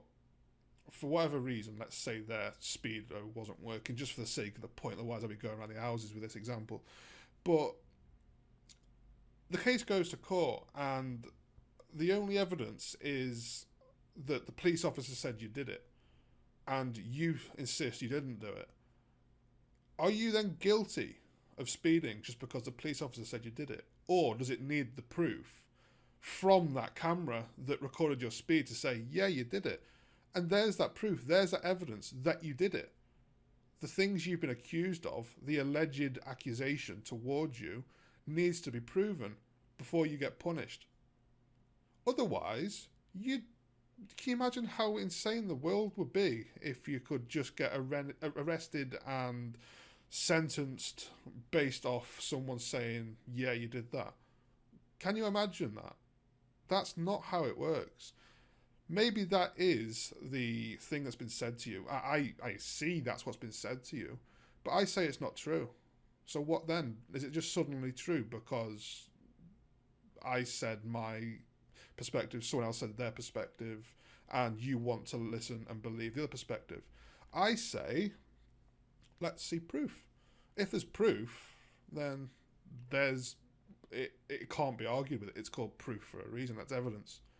But I insist I did not ever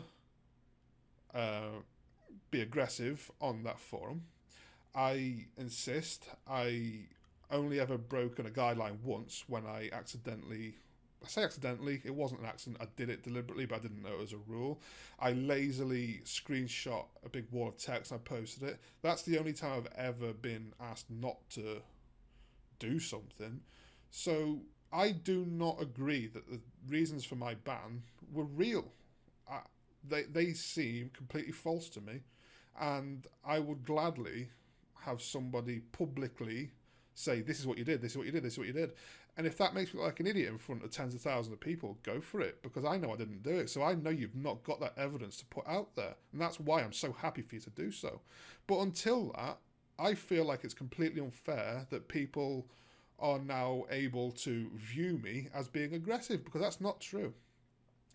And whilst we're on this, and I know it's something I've spoken about before, but as this video is trying to put everything together, it's going to be long, it already is long, but as this video is trying to put everything together, ask yourself this. I used to give feedback, a lot of feedback.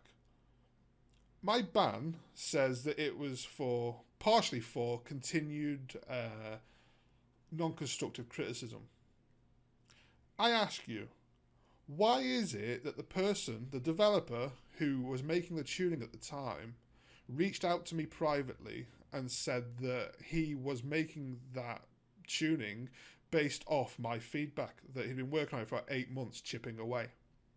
If my feedback was so bad, why did it get the attention of a developer to the point that they wanted to base a build around it? Why was that developer reaching out for my further opinions? If my feedback was so unconstructive, where did he get that from? Why did that happen? Also, the other part of my ban was apparently for continued aggressive behaviour. Now, I'm going to name him because I think he's absolutely amazing. This isn't a dig. I think he's absolutely fantastic and probably the biggest loss your company's ever had. But Dana, he was absolutely fantastic with the community. I cannot praise the guy enough. Just brilliant. I was told in my ban notes that it was for continued aggressive behaviour. The reason I asked him to join wasn't so I could at some point make this point. It's just something that I now think of. But a few months ago, I held a community stream night where people in my community joined us. We played a few matches on stream in private, and it was a lot of fun. And I asked Dana to join, and he gladly did. He joined our party. We had a great time, played quite a few games. We had fun. We had a laugh. It was brilliant. I ask you this. If I'm known for being continuously aggressive, why on earth would he have joined me? Would he not have just completely ignored me, avoided me at all costs? Because keep in mind, when he worked for TC, he still didn't have to answer me, but he did. But once he left TC, he could just have blocked me, never have heard from me again. It would have just been, yeah, he's gone now, bye. But he didn't block me. In fact, what he done, he's added me on Xbox, and we played together, we talked together, we had a great time. If I was aggressive, why on earth would a former community manager have done that? Do you honestly think that anybody is believing the reason you banned me is for continued aggressive behaviour and non-constructive feedback? Do you not see how much that point has crumbled? And I'll say again, because I do want to bring the whole ban topic to a close, I'll say again, people have seen what you have done to Z and I. People have seen that you haven't just tried to shut us up. In doing so, it looks like you've tried to silence 10, 20, 30,000 people who we were relaying opinions on behalf of. Do you not see how much that's pissed people off and how much respect you've lost for doing it? Do you not see that the only way out of it, or I don't even think you can fix it because you've left it so long. I'll be honest with you, I think it's too late. That's why I said that at the very start, it's too late. But the only way you may even have the potential to gain even a little bit of respect back for this action is by publicly admitting that what you did was wrong. Do you see it? I don't know. You probably don't. You probably don't see it. You probably think that I'm a lunatic for moaning about it, and that's fine. But I'm telling you straight, that's what people think. That is how your community now view it. The community are more on our side than yours. That's honestly, it's insane to think. I can't get my head around how supportive this community is. Thank you. But that's something you need to realise. You haven't got the community's respect. I don't know if it's something you care about. If you don't want it, then carry on as you are. But if it's something you want to try and earn back, that's what you've done to lose it. Okay? I want to move on to another topic now. As I transition into another topic, I want to kind of keep in mind the option provided to us for the bans. Like, if you have an issue in game, you want someone banned, you've got to submit a support ticket. Support tickets are also advised if you have an issue with the game, like if it's not working properly. I have submitted one support ticket, and that was... I'll come back to that, but I want to hear from another user who had a much bigger issue than me. He's a personal friend who I've known for a very long time, and I asked him to explain to me the issue that he had. So this is Adrothica, or you may know him formerly as Shatter. He is explaining to us how he literally could not get the game to launch, and this is his experience with the support ticket system. Thank you, Shatter. Hello everyone, this is Adrothica, and some of you better know me as Shatter. I've been a close friend of Livo's now for a little over a decade, and he's asked me to make a voice recording on my experience with TC and their support system. I apologise in advance if this is a little long and if I go slightly off subject. So here it starts. It's October 2019. Gears 5 has been out for a little over a month at this point, and whilst the game was still fresh and a little buggy, it was fun. It was a new game, so it was fun, you know. However, that quickly changed. Now, it's worth noting that I play on PC. So, on the 13th of October 2019, I boot up my PC, I join a Discord call, I boot up Gears 5, only to be presented with a file system error message. So basically I couldn't launch the game and it was unplayable. So I tried rebooting my PC and that didn't work. So I tried repairing the game files, that didn't work. So I uninstalled the game, removed all the files for the game from my PC, and then I turned off my PC, turned on my PC again after a few minutes, and I reinstalled the game, patiently waited for the long install time due to how large the game is, and then I tried to boot the game again, and it worked, which I was surprised by, but it worked. It was fine. I was having fun playing the game. I got off. I hop on the next day. I boot the Gears game up again, only to be presented with the same message again. Now, bear in mind that before all of this had happened, I had done no Windows updates since installing Gears 5 for the first time, and I believe there had been no patches or updates done to the game at this point. So I don't know why this issue occurred or what caused it, but yeah. So I didn't really want to uninstall the game again and reinstall it. So I hopped on the Gears support page, I filled out a ticket explaining my issue, I sent them screenshots, I gave them every little bit of information that I could send them to do with my system and the game and what happened, and yeah, everything, basically everything. And I sat and waited, and a few days went by, I didn't hear a thing. My game is completely unplayable. Done various resets. I did uninstall and reinstall the game again. I repaired the files, I recovered the files. Whatever I did, the game just didn't work after that. Like every install reinstall just didn't work. Same file error message every time. Every single time. So I got on Twitter. I tweet Ryan Cleven. I tweet Octus. I tweet Dana. All in the same tweet. Explaining my issues. I sent them screenshots, told them that my game was completely unplayable, that I'd filled out a support ticket, and I hadn't heard anything. And no response from them.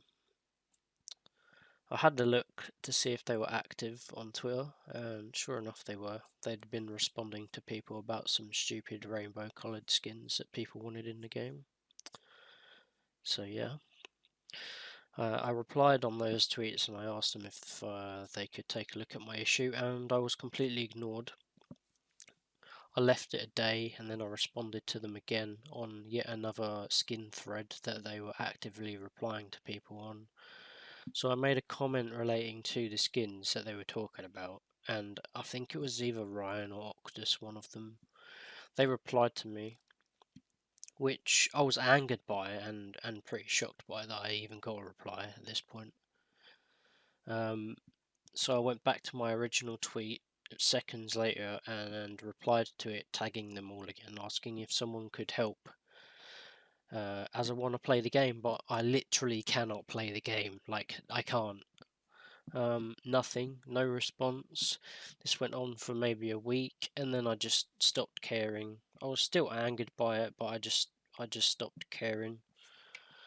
So after a couple of weeks, I decided to do a full reboot on my PC. I did a complete fresh install of Windows, installed Gears 5, and voila, it worked again. I could play. But that was short-lived. I didn't really have any other issues with the game. I did have a similar issue a few months later, which just repairing the files fixed. Also, one of my other friends, he also had issues like this. But very soon after a few months, I grew bored of how terrible the game is and how buggy it is. I don't enjoy playing it anymore. I've not enjoyed Gears properly since Gears 3 and like late Gears 4, when they actually listened to the community and fixed the game and gave people what they actually wanted. Gears 5 came out, and it's like the feedback that they'd taken on for Gears 4 and they listened to was just flipped backwards and completely ignored. As it is now, I think Gears 5 is a terrible game, and nothing and nobody will make me want to play it. I love the franchise. but at the same time, I hate what it is now. Genuinely. So back to the story. To my surprise, on the 24th of January 2019, 2019, sorry, a whole 105 days later, someone from the support team replied to my original ticket. They said, "Thank you for reaching out and for your patience while we continue to work through tickets. Are you still having issues with this? Has the latest update resolved this for you?" Now, I honestly don't know what took them so long to reply. They must have a lot of people with problems because it's such a terrible game. I really don't know.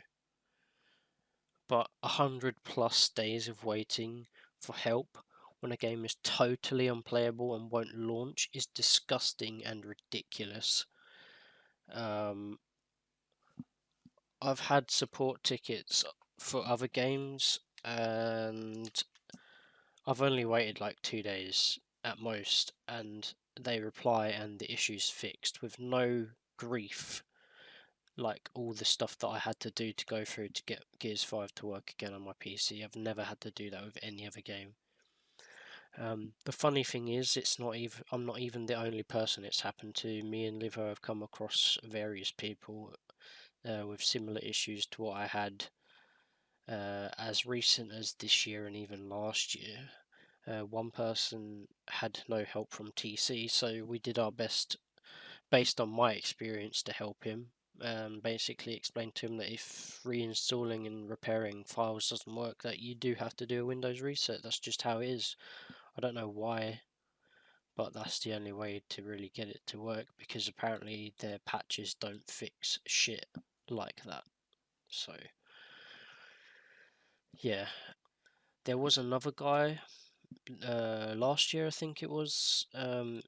He had the same issue that I did, and he got a response from a support ticket too, but he didn't get a response until 6 months later. 6 months, that's unbelievable. It's actually shocking how bad TC are in what seems like in most departments, really. Every department but the actual design and visuals of the game. Everything else is either broken or shit. There's basically zero support for people who genuinely need it. They only seem to care about adding content that nobody even wants, and reply to people's feedback on in-game content. That's basically it. Like, there is no support there. There doesn't seem to be any support there at all. It wasn't even until like near the end of Gears 4, like, that most people using a 10 series GPU, like, they weren't able to play the game without having crashes. Like, it was so poorly optimized that literally hundreds upon thousands of people had to roll back to a stable enough driver just so that they could like support the playability of the game, like, without crashes. And even then it wasn't 100%, it would still crash, and myself included, I had those issues. And I still hear that people have those issues now, sometimes on Gears 5.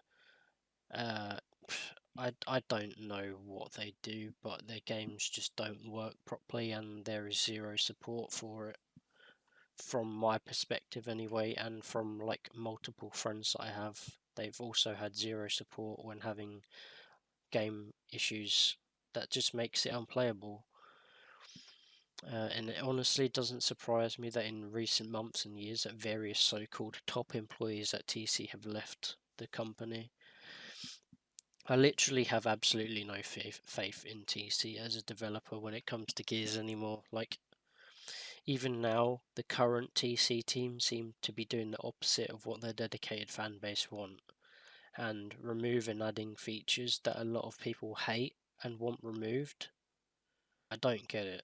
Like, TC are a team that will listen to new players who know nothing of their game and punish those most dedicated that have been around since Gears 1. I've been a Gears player since Gears 1. I played since 2006 when the first game released. I love the franchise. I really do love Gears as a franchise. But I genuinely hate Gears 5 and TC with a passion, and nothing will change my mind or opinion on that. I laugh now when I see people having game breaking issues because TC just don't listen to them. They don't help them. They don't listen to their dedicated fan base. They do the totally opposite of what they want. They add in features that makes the game like shit. Like shot delays. Nobody wanted that, but they added it in, and now everybody wants it removed. They don't listen to people. So, yeah. I really, really look forward to the release of Gears 6, and I hope you enjoyed my story. See ya. So, December 1st, 2020, I was trying to play the campaign with a friend on Inconceivable as we were streaming and attempting to go for the Inconceivable achievement. We reached this part in the campaign, and we remember trying to do this on Insane near launch. And around the time of launch, there was an issue whereby you just died instantly. There's nothing you could do. And you ended up under the floor, and resetting the checkpoint didn't always work. Restarting the game didn't always work. You had to go all the way back to the start of that chapter, or the act, I believe it was, I don't recall. And if you were lucky, you could maybe get past. I don't even know. I think we eventually somehow got past. I don't remember how or what we did, but I'm pretty sure we got past. But as you can hear at the start of this, we were laughing about it, thinking back to how it was at launch, because it had been a long time at this point, and we'd expected it to have been fixed, and we were laughing about how it used to do it. And we were playing through on Inconceivable, and lo and behold, it happens again. It hadn't been fixed. And up until this point, all I had seen is the advice being submit a support ticket, submit a support ticket. And all I had seen was a community saying it takes months to get answers, and then you just ask if you still got a problem, and nothing even happens. So I was playing, and I thought, you know what? It's honestly at the point now where submit a support ticket, see what actually happens. So I did. And although I joke about it taking 9 months, it didn't take 9 months. I can't remember how long it was. I think it was approximately a month. It was long enough for me to forget I'd sent it, but it wasn't stupidly long. In that time, I had realised that it wasn't a known issue already on the Trello board. So when I got the response, I explained that I'd seen it on the Trello board and to ignore the video. But I want to show you this because this is the support ticket system for a user. This is how we get it. We're trying to play the game, we get an issue, we follow the instructions, and this is the experience of support tickets. Yeah, I was saying... I'll show you a weapon. I was saying before it went off, last time I did this, I'm sure I was with you. We were on Insane, and there's the helicopter part, and you crash. We died, or one of us died, and then we kept spawning under the floor and had to do the whole thing again. Do you remember? Yeah. Yeah. Yeah.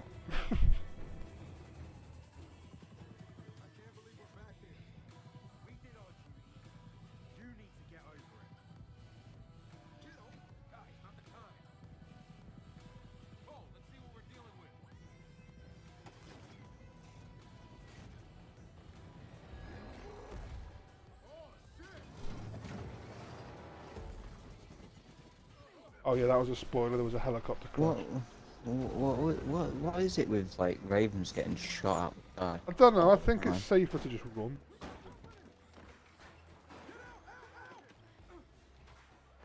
This bit's gonna be really annoying, to be honest. Dude. Oh.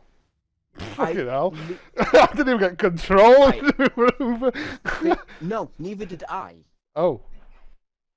And it's done it. It's actually done it. Oh, Kate's dead now. Rip. This is so good, this game. Oh my god. Are you serious?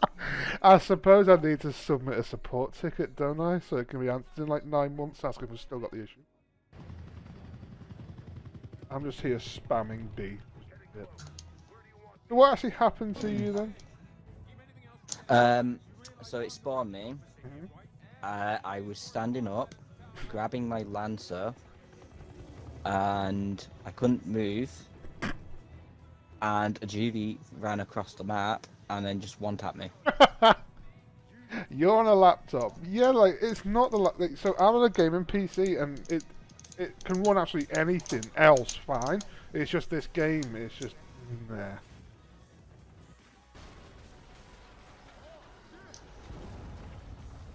Right, let's see what goes wrong this time.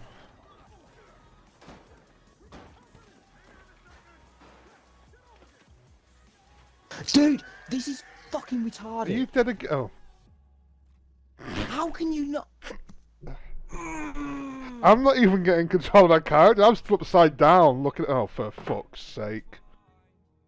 I'm. Do you want to play ranked? Fuck this game, man. The date is now the 11th of July 2021. I reported that issue after I experienced it on the 1st of December 2020. Looking at the Trello board, which is the thing that's given to the community to look for issues, that's its purpose, we can see that that was a known issue from the 13th of November 2020, which is before I had the issue. I just wasn't aware they knew of it. Looking at that, it says there's a workaround, which there is. That's what we use. The workaround to that is to get past that point in the game in solo and then go back to co-op. And it is also labelled as coming in future patch stroke update. Okay, that was 8 months ago. Is it still expected to be fixed, or is it just going to be left as it is? Because obviously Operation 8 is meant to be the last operation for the game. Does that mean we're not going to get any support past that point, or could it still be fixed? If so, how long are we expected to wait for this issue? It is possible that within that time it's been fixed, but if that's the case, this picture was taken today. That was a screenshot today of the Trello board, and if it has been fixed, that's not been updated, which for the community that's confusing to look at. So either that's not been updated or the game's still not been fixed. That is the experience a player has when trying to play this game. And when trying to follow the advised route for support, it just leads to nothing. It doesn't matter if you submit a support ticket or not. It's still there 8 months later. What's the point in anybody having faith in the support ticket system?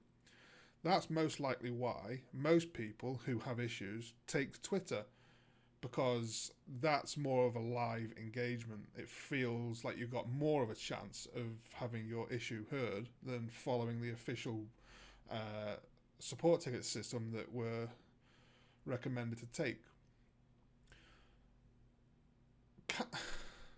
Can you see why people go about feedback in the way that they do when that's the sort of thing we've got? 8 months and it's still an issue where you can't get past a part in the game without falling to the floor. I just don't understand it. I don't want to stick on support tickets for too long, but I felt that that was something that should be pointed out for all the people who say complain on Twitter won't get you anywhere, do it properly. Well, when you do it properly, it doesn't get you anywhere anyway, so what's the point? You know, that's how it looks for the community for support tickets. You won't like this. Obviously, no one likes this, but I'm just going to be completely blunt and honest about it. Do you realise most of the community now don't expect new releases from you to work? Do you realise that it's genuinely... I'm not even saying this to be a dick, I mean it. Do you realise that when something releases from you and it works, that's more of a shock? We expect things to release broken now because that's just what we've got so used to. Do you realise that people laugh at you? I know you don't like that, and I completely get why, but that's the reputation you've got yourself, because literally nothing you do works. It just never seems to work. And you've got to question how does it get through? Like, surely there's some sort of quality control. There must be somewhere. Who tests things? Like, I don't actually want, that's a rhetorical question. I don't want to know, but I want you to think about it. Who's testing it? How do things get through the net? For example, Hoffman. Hoffman was added to the game not so long ago. He released with Marcus's voice lines. How? Like, I understand that error might have occurred when the character was being put into the game and it was all being made. I understand that completely. But the person testing it, did they just have their speakers on mute that day while they listened to music or something? Like, what? How did it get past the testing point? It's just something so obvious like that. I cannot understand how it gets through testing. And there's so many aspects of the game I cannot understand how it gets through testing and bugs don't get found. For example, okay, the issue I just spoke about with my support ticket, just as it's a good point, surely co-op is tested internally. It's a feature of the game. Surely you have to test it to see if it works. Inconceivable is part of the game. Surely it has to be play tested to see if it's possible. Does no one test to see if you can get through the game in co-op on a difficulty? If not, why? This is the product you're giving to the world, and the world is going to judge you based on your ability to provide a good product. Every single thing it feels like we get has a flaw, it's broken, doesn't work. I don't want to see the Gears I remember turn into a laughingstock, but it is. I absolutely love Gears. I love Gears of War as a franchise. I don't think there's ever going to be a gaming franchise that I like more than Gears of War, and I understand that hearing my frustrations over and over again, you probably don't believe that, but it's true. Gears, for me, fantastic. What you've done with Gears, it's a laughing stock, and that is why you've lost a lot of respect as well from the community. People expect things to not work now, and what do I even say to that? When it gets to a point where the community expect things to not work, is that just like acceptable? Like, is that, to you, is it like, okay, well, people know that it's not going to work, so just let's carry on, let's get the product out and move on? Or is there any passion? Is there any drive? Is there anyone there to think, let's turn this around. Let's get the community back with us. Let's show we can make a quality product. Let's show we care about Gears in the same way these people do. Is there any of that there? Because I don't feel it anymore. There was a point in 2020 with former people at the company, I did feel that spark. There was a spark of enthusiasm, energy, and a genuine seem to want to improve the experience of the game. I don't feel that anymore. It feels like... I don't even know what it feels like. It feels like the game's just been left to die off. I don't know. It's weird to say because it still gets the odd update here and there. But it does feel like the game itself has just been left to die off. And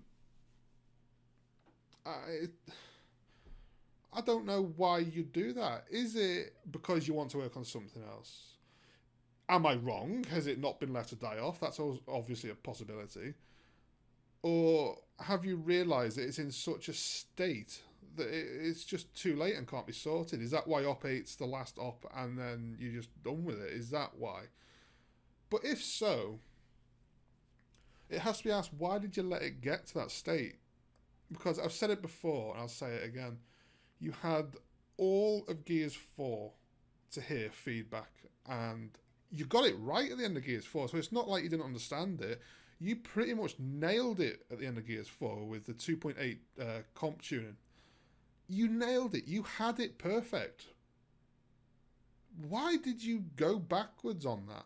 Why did you spend literally 2 years listening to feedback, making tweaks, eventually getting to a point where people are like, this is good, you've done well, congratulations, very well done, genuinely, you deserve this praise? Why did you go from that to what you did with Gears 5's launch? Why did you do that? And then through Gears 5 again, it's been looking for feedback. What do you think of this? It's like you did it to yourself. Gears 5 is in a just abysmal state now, and you did it to yourself because whilst I believe it was done for new players, that's never officially been said, so that's speculation. But all I'll say is, clearly you had your reasons for why you made that game, the way you made the game. Do you not see that it was not a good choice? Do you not see it's not gone down well with the community? And the thing is, I get it. I look at other gaming communities, obviously not as invested as I am with Gears, but I still look at it. And I do see how other communities turn on developers who take over a franchise and do things they don't like. I do see it, I do get it. But do you not see that the community you've got now are passionate and want to help you, and the things they say to you, it's most likely because they understand it. This sounds so bad. It really does, and this sounds pure arrogance. I know it, and if you don't like it, I apologise. But do you not understand that some of the fans who are talking to you and giving feedback likely understand what they're talking about more than what you do? And they just get ignored and shunned. These are the people who you need feedback from, because we understand what we're talking about. We are talking on behalf of a collective opinion as well, as you've heard previously in this video. The things we are saying is based on things we know to be right and best for the game. Also, we know it's based on what other people want to see and enjoy from the game. When you've got people like that trying to help you, why would you ignore them? Even if you don't want to act on what they say, why would you not recognise the time that these people have taken and appreciate it, and at least talk to them in return about it and be like, even if you disagree and don't want to do what they've said, why is it too much to expect for someone? Because there's not that many people, like lots of people give feedback, but there's not that many people who take the time to give proper, real, constructive criticism and feedback. It wouldn't take you that long to have a small conversation with them, like, hey, thanks for the time and effort you put in. I've watched it, that's a good point. I don't agree with most of it. We're probably not going to act on any of that, but thank you for the feedback. I appreciate your time. Why is that too much to ask? Why is it feels like you look down on us? Because it does. It feels like you've got control of all the buttons, all the knobs, all the dials. So that means you're right instantly, and anyone else who doesn't have that sort of control isn't worth shit. Because that's what it feels like. I do believe I know an awful lot more about this game mechanically than what the vast majority of people do. But I feel like anything I say just gets totally ignored. And then I look at this screenshot that made me want to make this video. And obviously I showed it at the start. It was of Shawnee asking Matt Adrenaline for feedback and his reasons as to why he's unhappy. Why ask for feedback if... What? Why ask for feedback if you're just going to like completely disregard the feedback that's given to you by people who have been trying to give you feedback? Why would you have people going out of their way to try and construct the best possible feedback they really can do, send it to you in the hope that they can get somewhere, get some communication, get something from you, but then go and reach out to somebody who has never given feedback? Like, don't get me wrong, Matt Adrenaline, I have no issue with you. This is not aimed at you, dude. But you're not like we are in terms of feedback. You gave a passing opinion, which obviously great, fine, I respect. But I think you'll agree that you're not one for making detailed feedback, and that's fine. But I don't understand why TC would reach out to you for more detailed feedback, but seemingly completely disregard feedback from people who are trying to give it and understand what feedback they're giving. It's so backwards. I want to carry on with the topic, but I don't know what else to say. It's just that bizarre. I'm just going to look for another topic. I don't know what else to say to that. It's just so mind-blowing. I don't understand it. I want to talk about matchmaking, and obviously we're quite a long way into the video now. If you remember earlier in the video, I had people giving their opinions on what they think about the game. I'm aware I disagree with some people, and I'm not trying to talk down to you. I want to give my opinion. Like, obviously, you've given your opinion. I want to give mine. I am also aware that I asked you to limit to 60 seconds, and I'm recording for as long as I want to record. I get that, and I apologise. But I hope you respect that I'm just trying to give my thoughts here, and I'm not trying to talk yours down. But for me, I like the fact we've moved away from the ranked concept and the whole skill-based matchmaking. And there's a couple of reasons for that.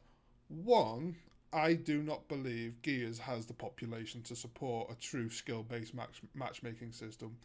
It just doesn't seem like you can ever find games properly when that's the case. And I want you to think back to just before we had this, and we had the bronze through to masters skills, and the intention for that, I believe it was up 3, maybe up 4, I can't remember, it's around that time. The intention was for it to be +1, -1, meaning that a gold player should be finding matches with silver through to onyx players. In theory, that could have worked okay. But then lots of people were complaining about matchmaking times. They couldn't find lobbies at all. As a result of this, a temporary measure was implemented, and they upped it to +2, -2 matchmaking, meaning that gold player could now find anyone within the range from bronze 1 through to diamond 3. That's pretty much everyone. I kind of went off on a huge tangent there, so I deleted that. I want to come back to the point I was making.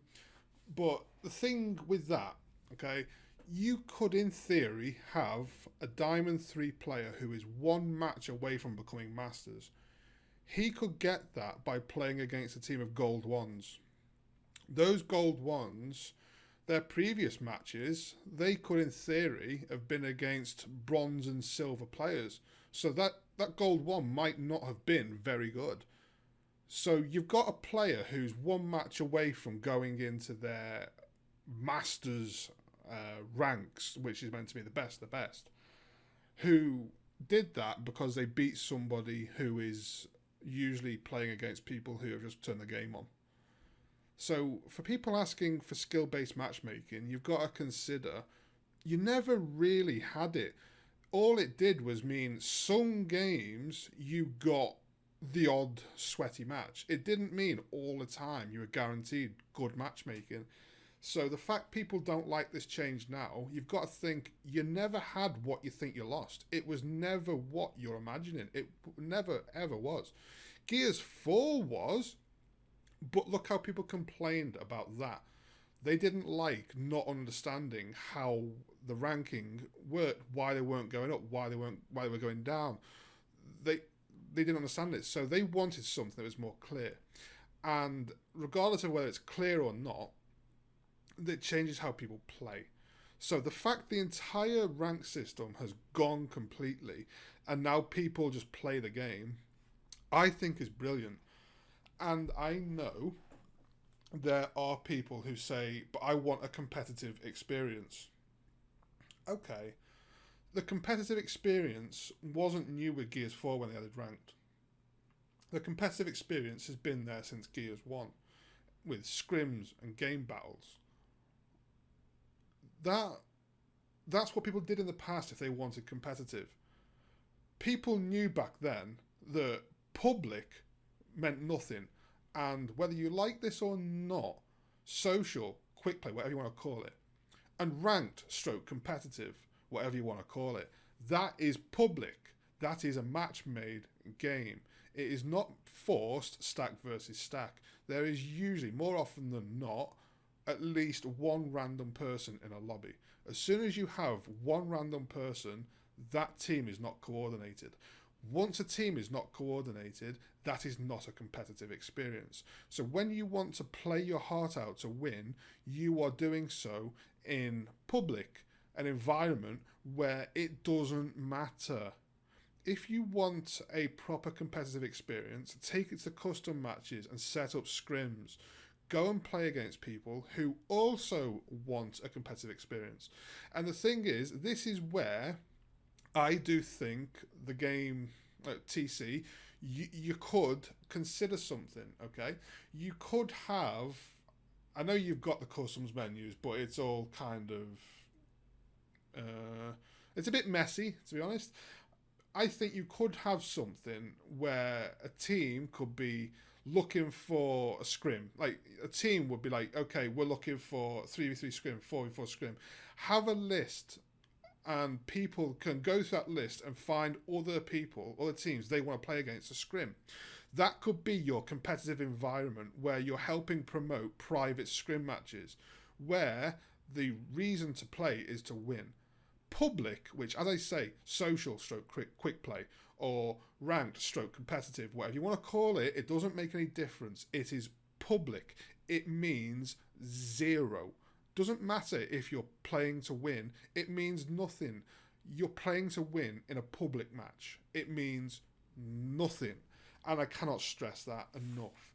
And because of that, I think back to some of the things that were said in the feedback I was given at the start about social and all the way the game modes are. And I believe that Gears 3 had it perfectly. You had every game mode down the side, and you had the option to search quick play or ranked. And I think when I say it was perfect, I think it could have been different, but it was a lot better. And when I say it could be a lot better, here's my idea.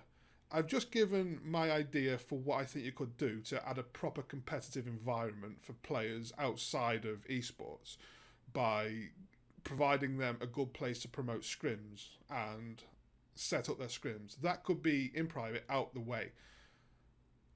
Your public, it's meant to be you're playing for fun, not competitively. I think you could have the same menu style with a list of game modes as Gears 3 had. And you could have within 2 options for each. You could have quick play, which is rolling lobbies. And you could just, I don't know, I think people go based off the name of things. So maybe if you were to change it from social to quick play, let's say you're to change it. Let's say you've got the list, okay? And for example, Team Deathmatch, that's the first one that comes to my head. Let's say you've got Team Deathmatch on the side. You click Team Deathmatch, you go into it, and you've got another menu, and it says, do you want to search rolling lobbies, or do you want full matchmaking? And then people can decide if they want to go into a quick play version of it, where it's rolling lobbies, you've got bot backfilling, and you could just keep the maps cycling through this in the same way people remember Gears 3 being. Or you could have matchmaking and just have it called match made or full teams or what, I don't know what you'd call it, but people would click that and then the game would search in the same way it currently is doing for random sets of teammates to play with. So you've got a full team versus full team, and you can play one match and then you return to the menu and you play again. So in theory, it would be extremely similar to how competitive runs now, except it hasn't got the expectation that it should be competitive just because you've got a name change. And I do feel that a lot of people now avoid social and play ranked, not because they want some sort of super competitive experience, but because they don't want to have non-full lobbies. So I think that people would click on the matchmake option for full team versus full team, because they would get that full match. For the people who aren't interested in that, they would go and play rolling lobbies. If they don't care if someone's dropping in, dropping out, they could do that. And the thing is that you've got now, I understand social is meant to be a casual experience, but the entirety of public is meant to be a casual experience. But the problem with the way you've got it now, it feels like social is way too social, and social feels more like I don't know how to explain it. It feels like, do you remember on Gears 3 before you reached rank 30, you could get into that casual, I think it was rank 30 or was it rank 10? I don't, you know what I mean? It's something like that. It felt like there was a couple of matches where you can go and play against people that had no clue what they were doing. That's what social feels like. And to anyone who understands how to play the game, that's boring. No one really wants to do that. So social gets overlooked completely just because no one wants to play that super social, super casual environment. So the other option is ranked, which currently has the expectation that you need to play as if you go into esports next week. There's no in between for just good players to have a casual game. There's nothing like that. And I feel like, as I just explained, adding the rolling lobbies and just calling it rolling lobbies, not social, that could literally be how social is now. And then remove the whole name of ranked, which you have done. Remove the name of competitive because it's not competitive and it doesn't need to be competitive. Remove that. Put it in there. Call it rolling lobbies. And then you've got social, which is literally your really chill, like you're going on there because, like, I don't even know why you're going on there, but you're going on there just to play the game. And then hiccup. And then you go on to your rolling lobby. And then you go on to your matchmaking lobbies, which is full team versus full team, where I think you'd find most of your good players would go, where they're not looking to win. Like this mode, this rolling. I keep saying the wrong thing. This matchmaking idea, it needs to have no rewards linked to winning. Nothing. I know this is something a lot of people are going to disagree with me on, so I'm expecting it. But it needs to have zero incentive to win, because that is when people are going to play the game for fun instead of for winning. And I think that is exactly why Gears 3 was more popular, because for winning, no one cared. It meant nothing for winning other than the bragging rights. You weren't playing for points. It didn't matter. So, as I say, I'm repeating myself, but make that change. You've got your super casual, you've got your casual, and then you've got your private competitive matches, which is supported in a way that lets people promote those private matches for being there. Because I know there's members of the community who do still scrim, but it's all like an internal little thing where if you're not part of that scene, you don't really know about it, you don't know the matches are going on, you don't know who to contact, you don't know anything. But this would allow players, teams who want a competitive environment to play against other like-minded people without having to take it into public matches because they feel that the word ranked means that they have to try their heart out. And as I say, I know there's people out there, I'm more than aware there's people who disagree with me here, but think about what I just said. Am I truly wrong? Am I? So, for matchmaking, that's what I want to say in terms of that side of it. But also, there are things that make the experience crap. Like, you've got matchmaking times. Now, don't get me wrong, these are a lot better than they used to be. The introduction of being able to decide if you want lower ping for yourself or faster matchmaking, I think's brilliant. That's really allowed for us to find matches faster. Not even just by me selecting faster matchmaking, because I tend to keep on lower ping, but knowing that other people from other areas of the world like to have faster matchmaking on, it means they're going to find my games, populate my games faster. I like that. That was a really good choice to make. Well done for that. In fact, no, I want to stick towards the matchmaking times for 1 second, as a point I forgot to make. Whilst, yes, it's better now, this was something that was an issue ever since UE. I had issues finding matches on UE. And then through Gears 4, I had issues finding matches. And then Gears 5, for the longest time, I had issues finding matches. That is the most basic thing a player who turns a game on wants to do. And across a span of 3 games, that same issue existed. That doesn't go well with your community. They're not going to be interested in the game anymore if they can't even find a match to play on it, you know? But then I kind of want to move on to this now. Still in the idea of matchmaking, though, it's an issue that was very present on Gears 4 and has been present again in Gears 5. The servers are extremely unstable, and you get so many lobby dissolves, and you get kicked from the match quite often. It's not as bad now as it was. It's only fair I make that clear. Nowhere near as bad as it was. But it still happens. And when, in the past, I don't think it's present now, it may be, I don't know. But in the past, on Gears 4, it definitely would. You'd get a quit penalty.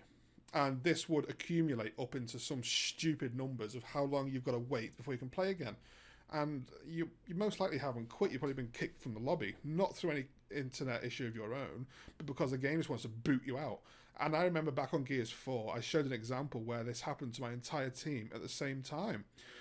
Are we to believe that my entire team all had some sort of collective internet loss at the same time, but we all happened to stay in party, all of our other devices stayed online, but the lobby, we disconnect from that, but that's our internet's fault? Are we expected to believe that?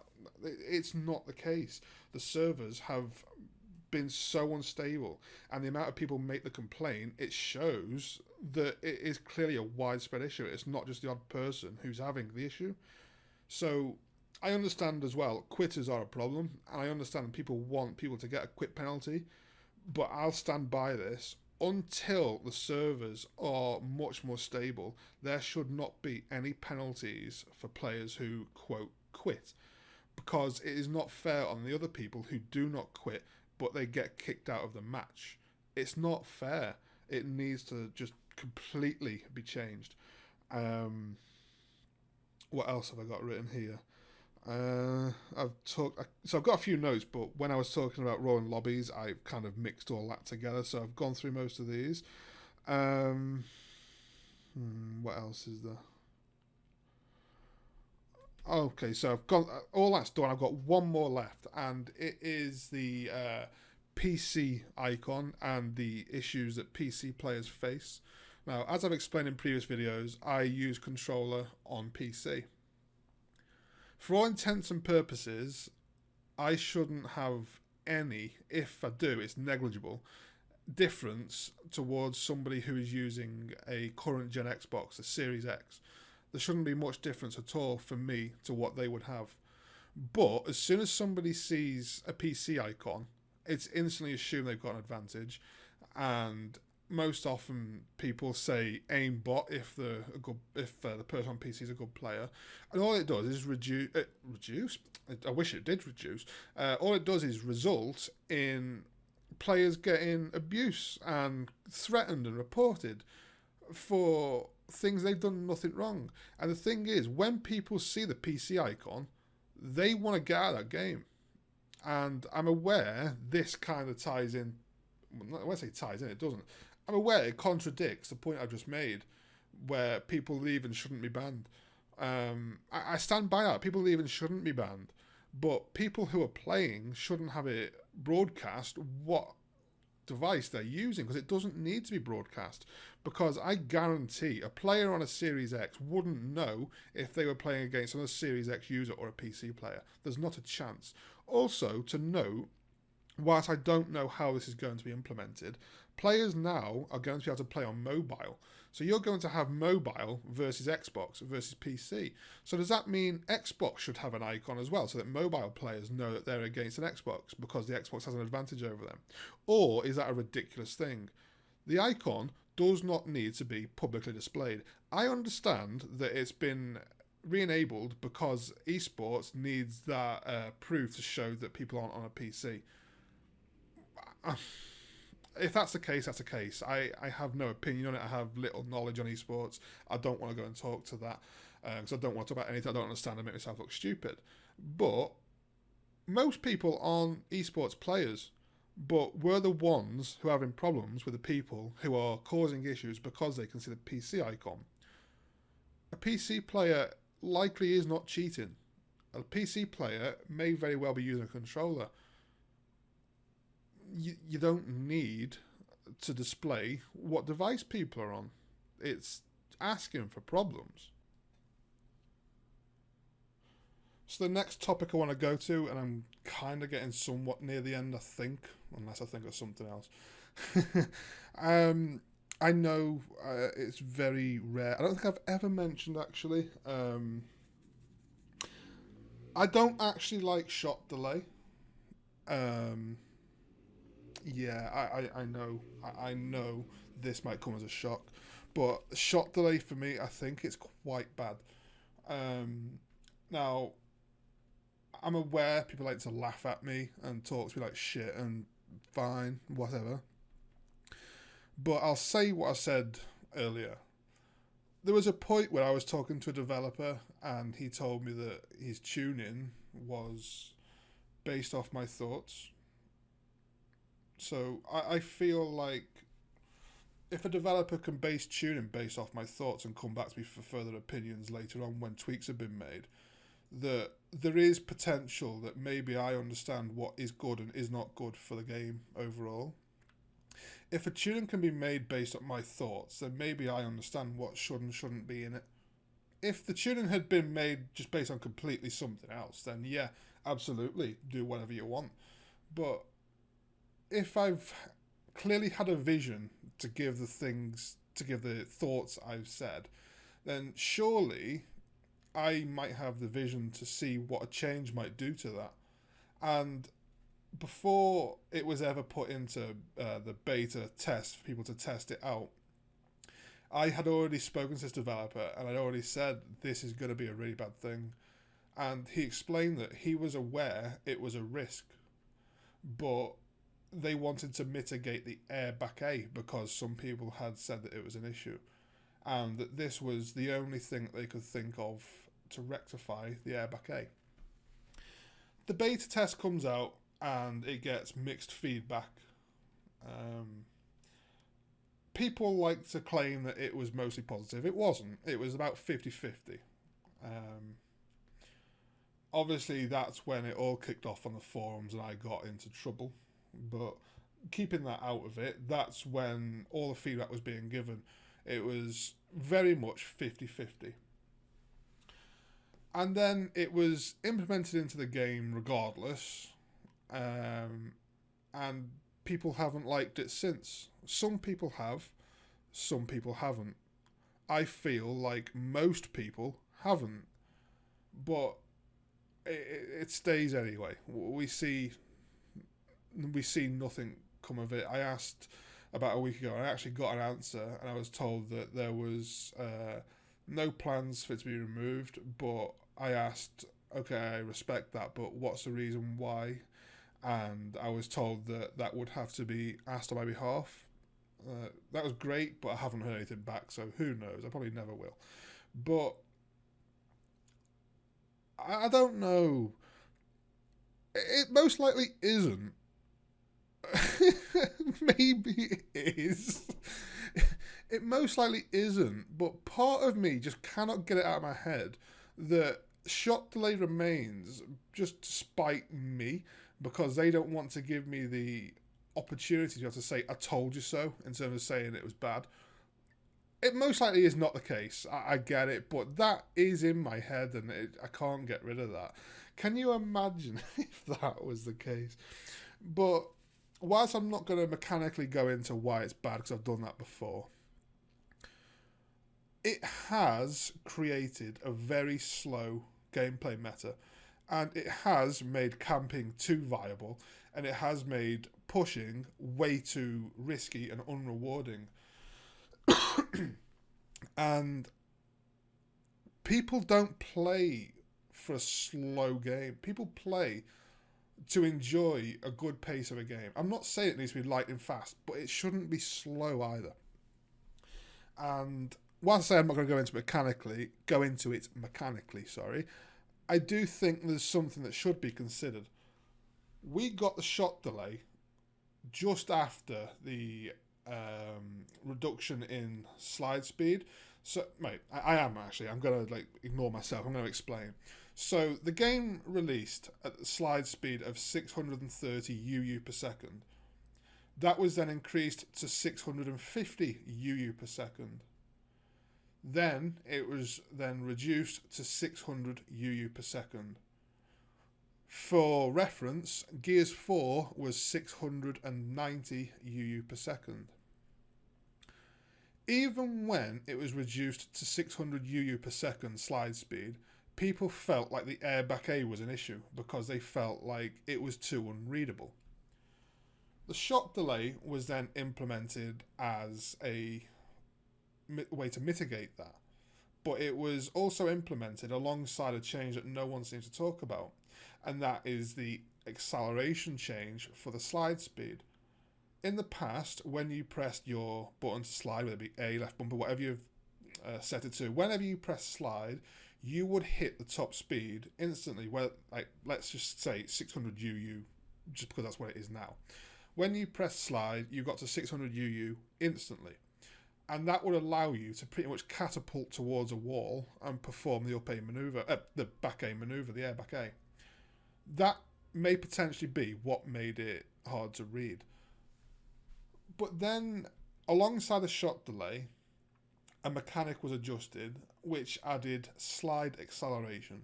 This meant that you start at 300 UU per second, which is half of your top speed, and you accelerate at a speed of 2000 UU per second until you reach 600 UU per second.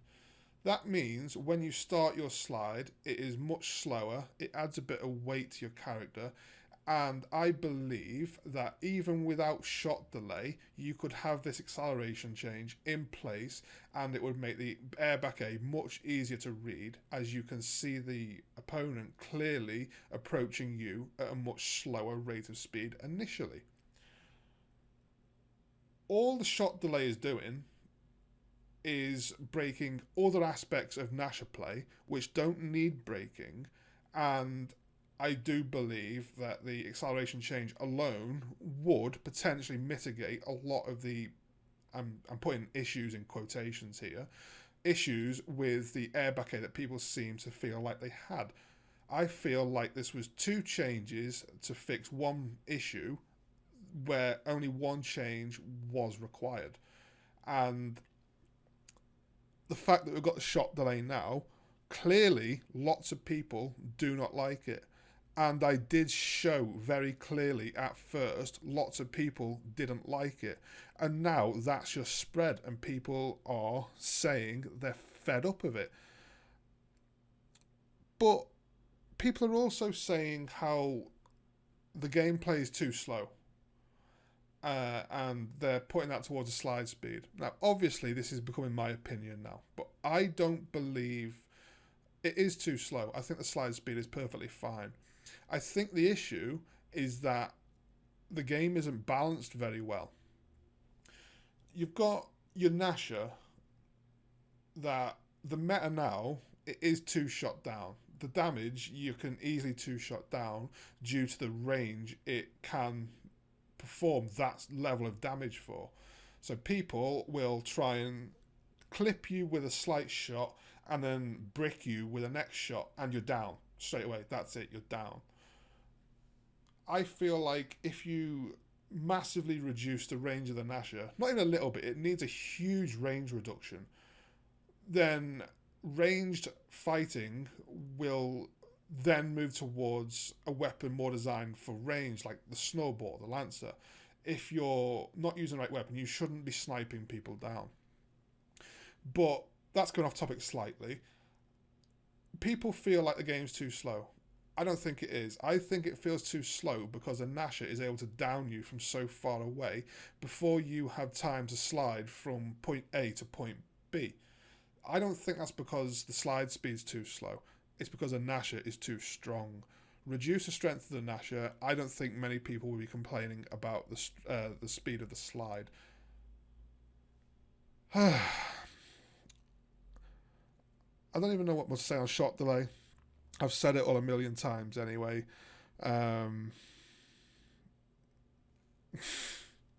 It's just made the game too slow. The game's just become too boring, and people don't like it. maybe in a competitive environment where people aren't wall bouncing around a place, it doesn't affect them very much. But the thing is, and I've had this conversation with people before, so I know people think it.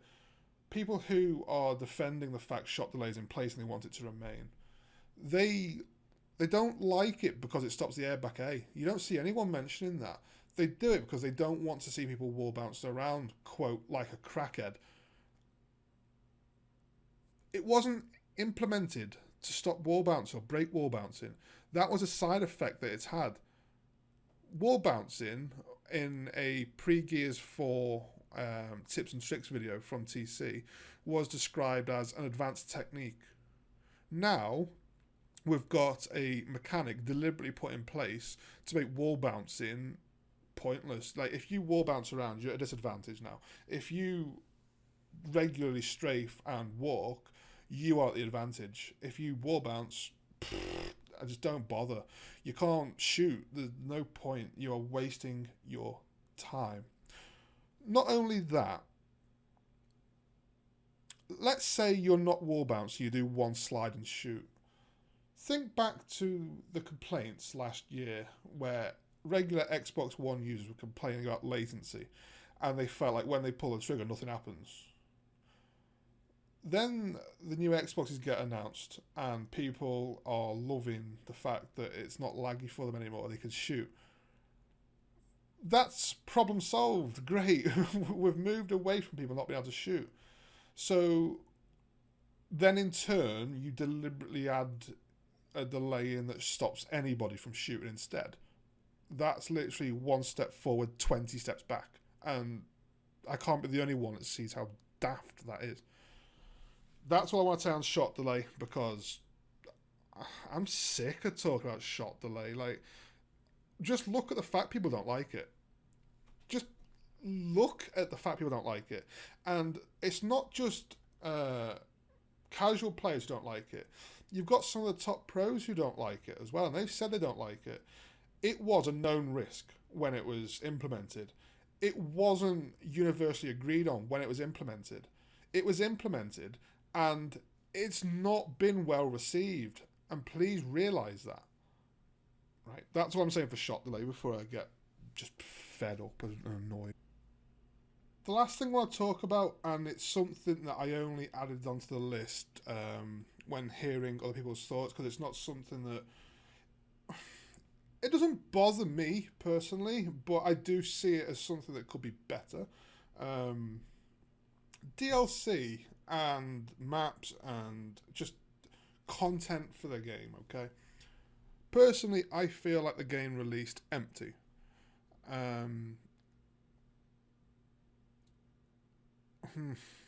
It did feel very empty, and it felt like the plan was to feed content into it to keep it fresh, shall we say. But the content we got throughout, I don't want to judge it on whether it's good or bad, because obviously that's just opinion. But the content we got, a lot of it was... You've got to ask why they picked those maps. I feel like very contradictory when I'm saying that, because obviously that is opinion. I'd like to know where the feedback come from in order to pick some of the things that were added. And I think that's probably the fairest thing I could say. But even then, it's been like one or two maps every few months. And it doesn't ever feel like it changes the game up. It's like, oh, here we go. We're on Reclaimed again now. I was on that 2.5, 3 years ago, but we're on Reclaimed again. Cool. DLC just doesn't feel right. And quite frankly, I hate the fact so many people are so interested in weapon and character skins. That just pisses me off. It's like, yeah, fine, have weapon skins and camos, character skins added once the point is here, when we've got good content in the game, when the content works, when the game works, add some skins in, because it's not really very important, but that's all anyone's focus ever is, and it feels like that's all that ever seems to get added to the game. Important things, it never seems to get implemented. obviously I understand that times have changed now, and we're not still on the Xbox 360. I do get it, but I really miss the old style games used to have for DLC, where I'm going a long way back. So a game would release, and a company, after however long, might think, right, we're really investing in this game, we're really loving it, we want to add more content for the fans to enjoy. And then maybe after a year, you could get a map pack, and it's got like 4 or 5 different maps that really feel like they add to the game. It feels like your game got bigger, like you're on some fresh content. This is cool. This is like an extra part of the game I've just bought. It was great. And then the trend of season passes began, which I don't like season passes as it is, but back then I could understand them, where it was planned that there was likely going to be DLC. So if you buy a season pass now, you've got a DLC all ready for you, and then you can play away. This isn't just Gears. This is not just Gears. This is gaming in general. But it started, once it got to that point, it started to feel like things were being taken out of the game, or the game wasn't having as much effort put into it for the initial launch game, which you've got to keep in mind, even though it feels like you're getting less than a full game, the full game price is going up and up and up. Because the intention was to add in DLC, and that become... In the past, it was evident it was added because the developers cared about the game and wanted to give you more content because they were enjoying it. And it's now become what feels like a business plan, a strategy to release a smallish game and add content afterwards. Even if that's the case, I don't like it, but you're getting that content. But for Gears 5, it feels like you got practically nothing, and then you got drip-fed mostly shit. It's only recently that they've started to put effort into the maps, in my opinion. Maps like Tomb, Nexus, and what's that new one? Is it... I can't remember what it's called. It begins with E, I think. I can't remember what it's called. Those 3 maps, you can tell they've put effort into that and they've listened to feedback with. But let's say, okay, there was 2 more maps with that similar style. You could have, like... Alright, let me rewind. Let me say you got the base game, and then all the extra maps that have been added since, that have been drip fed into the game, were never added. Let's say that. And then let's say you get Tomb, I've just named them, I've forgotten. You got Tomb, Nexus, and that other one begins with E, I can't remember. And maybe 2 more maps with that similar style of effort and layout, or that sort of map where they've clearly put effort into it. You see, 5 maps in total, and rather than drip feeding it in every now and again, you release maybe 6-7 months after release of the game, I don't know, you release that map pack, and it is a map pack in the same way it used to be, and then all those maps are thrown into the game at once. And when people are coming on new map after new map after new map after new map after new map, which literally could be, you got 5 new maps, it could be like that in succession. People feel like they're playing something fresh, like there's something new. That map pack is something to look forward to. Whereas now, when you're getting drip fed 1 or 2 maps every 3 or 4 months, but then the chances are one of those maps you've already played on before, it looks practically the same anyway. What is there to look forward to? I know I am, again, a little bit hypocritical with that because I've always wanted to see Mercy come back. But I wanted Mercy back, not for the map, but I wanted to get back into church and I wanted to do 1Vs in there again. That's all I ever really wanted Remaiden to come back. But when we get remakes all the time, it's not something to look forward to. If you wanted to do remakes, then again, maybe that's potentially another map pack. Maybe it could be like, I don't know, like the flashback map pack from Gears 2. You maybe do a flashback map now, where you bring in old maps from previous games, put that into a map pack, release that. People, if they want to play these maps, they will buy these maps. It just feels like gaming in general's changed completely, and it's all about money now and not about enjoyment and the fans of the game. And that is not aimed at TC. That is gaming in general. But I feel like TC take note. Like,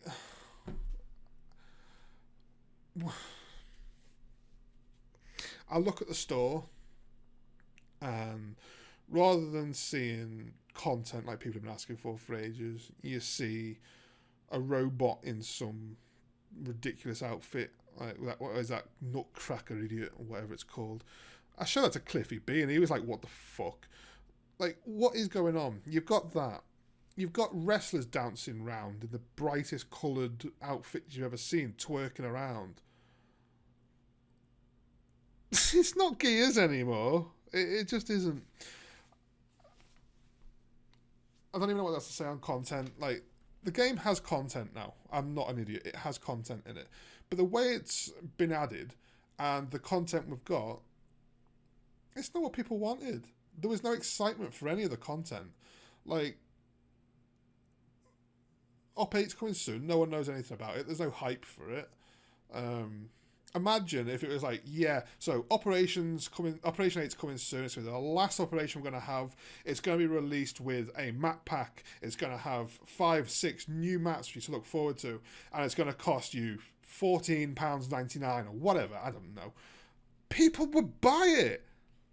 But no, that's not happening, is it? That won't happen. We might get 1 or 2 maps, one of which we've most likely played before.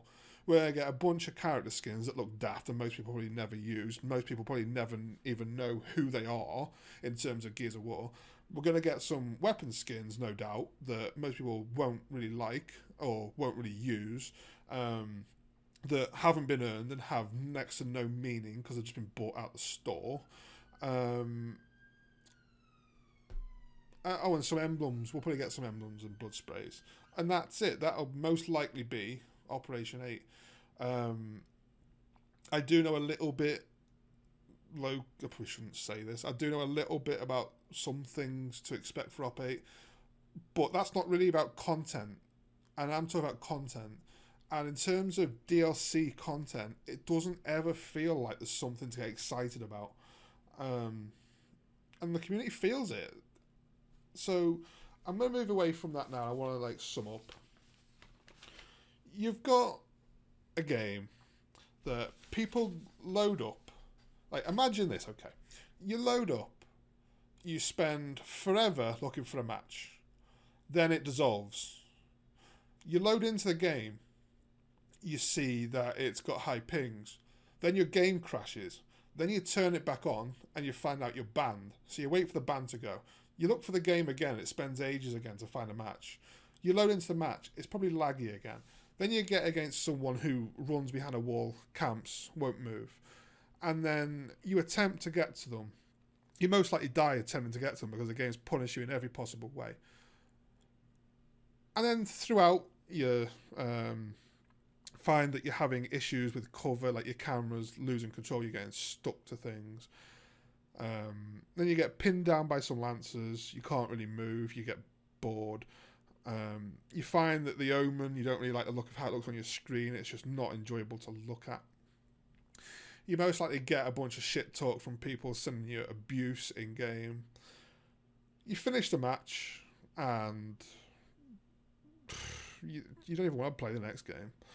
So you go and try and give some feedback, and you find that you're most likely going to get ignored, so you get told to submit a support ticket. You submit a support ticket and you get a response however long down the line.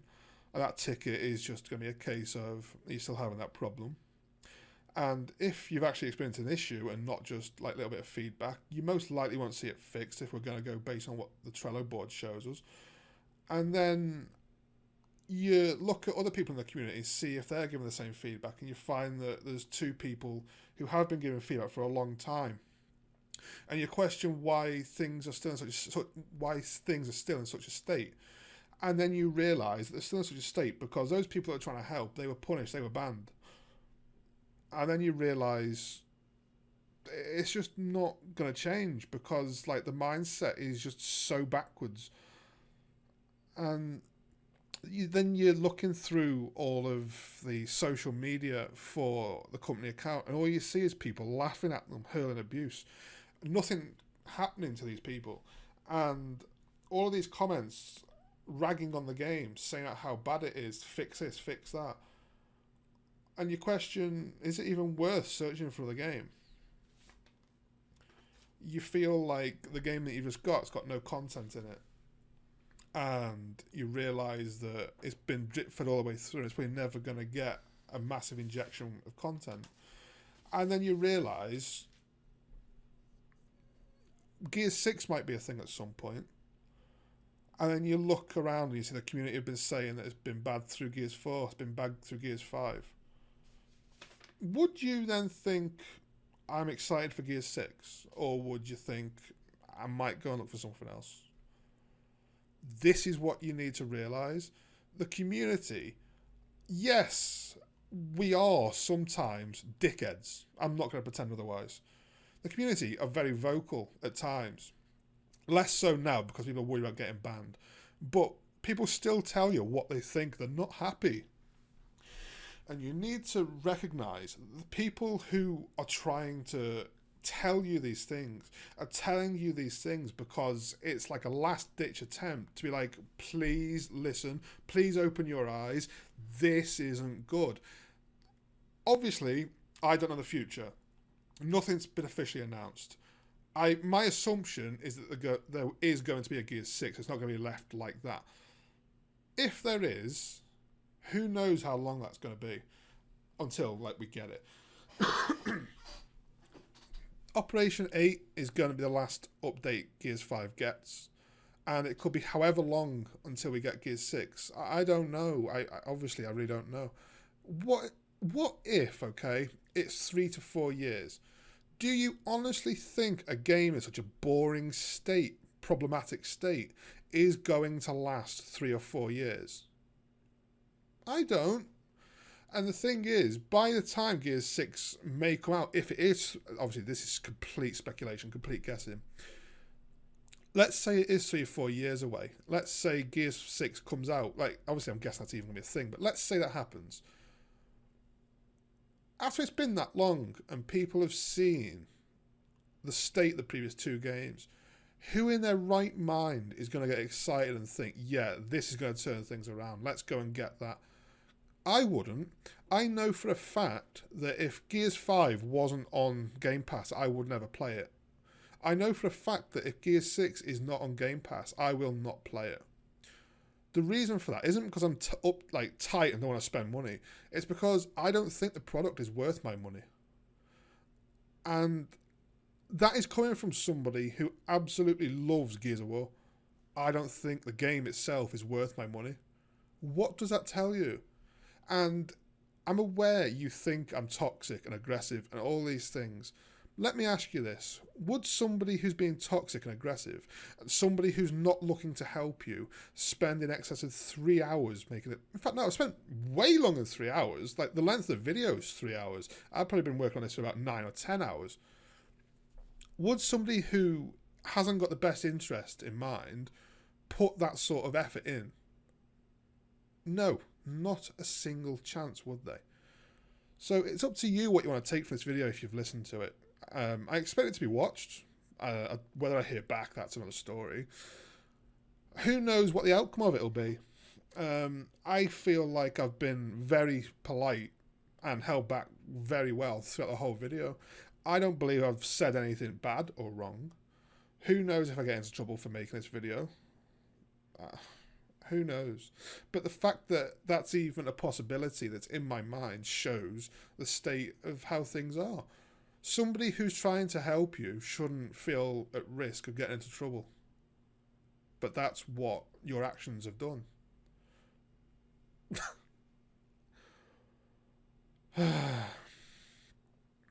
Let me open this just so I can read it once more, just to make sure I'm getting it right. Yeah. So, July 7th, I only said 17th, not even there yet. July 7th, Shawnee says, "Hey Matt, can appreciate a direct feedback, but would love to know more specifically what the issues are. Let us know." There's 3 hours worth of specific issues, details exactly why it's a problem, why the community feels the way they do. If you watch this and if you still don't get it after this video, I don't think there's anything anyone else could tell you that would help.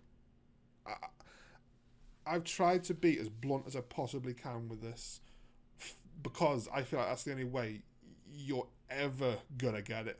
You're gonna understand. If you want to disregard all of it and go do your own thing, fine. It's your game. But you need to understand, if you're going to do that, the community probably won't follow you. And they're your customers. They don't want the product that you're making. They're playing it now because it's the closest that they can get to a Gears of War experience on current consoles, current hardware. Like, I guarantee to you, if there was a Gears of War 3 remaster, you'd lose like practically all of your population from Gears 5 in a heartbeat, and they wouldn't go back. So it's up to you. I've told you extremely clearly there all of the issues. I have said from the very beginning, when I was very first starting out giving feedback, I was trying to help. And here I am after all this time, still after how badly you've treated me, still trying to help. And if you want to think that's toxic, then we've got different views on what some words mean. This video is extremely long. I'm imagining most people didn't sit through it all, but if you did, then massive thanks to you. Yeah. Oh, and Dark Souls, I used to be able to complete this game. I was good at it, and now I am terrible. I had a bad time on Dark Souls, I'll tell you that. Yeah, thanks for watching, and as always, have a good day. Bye.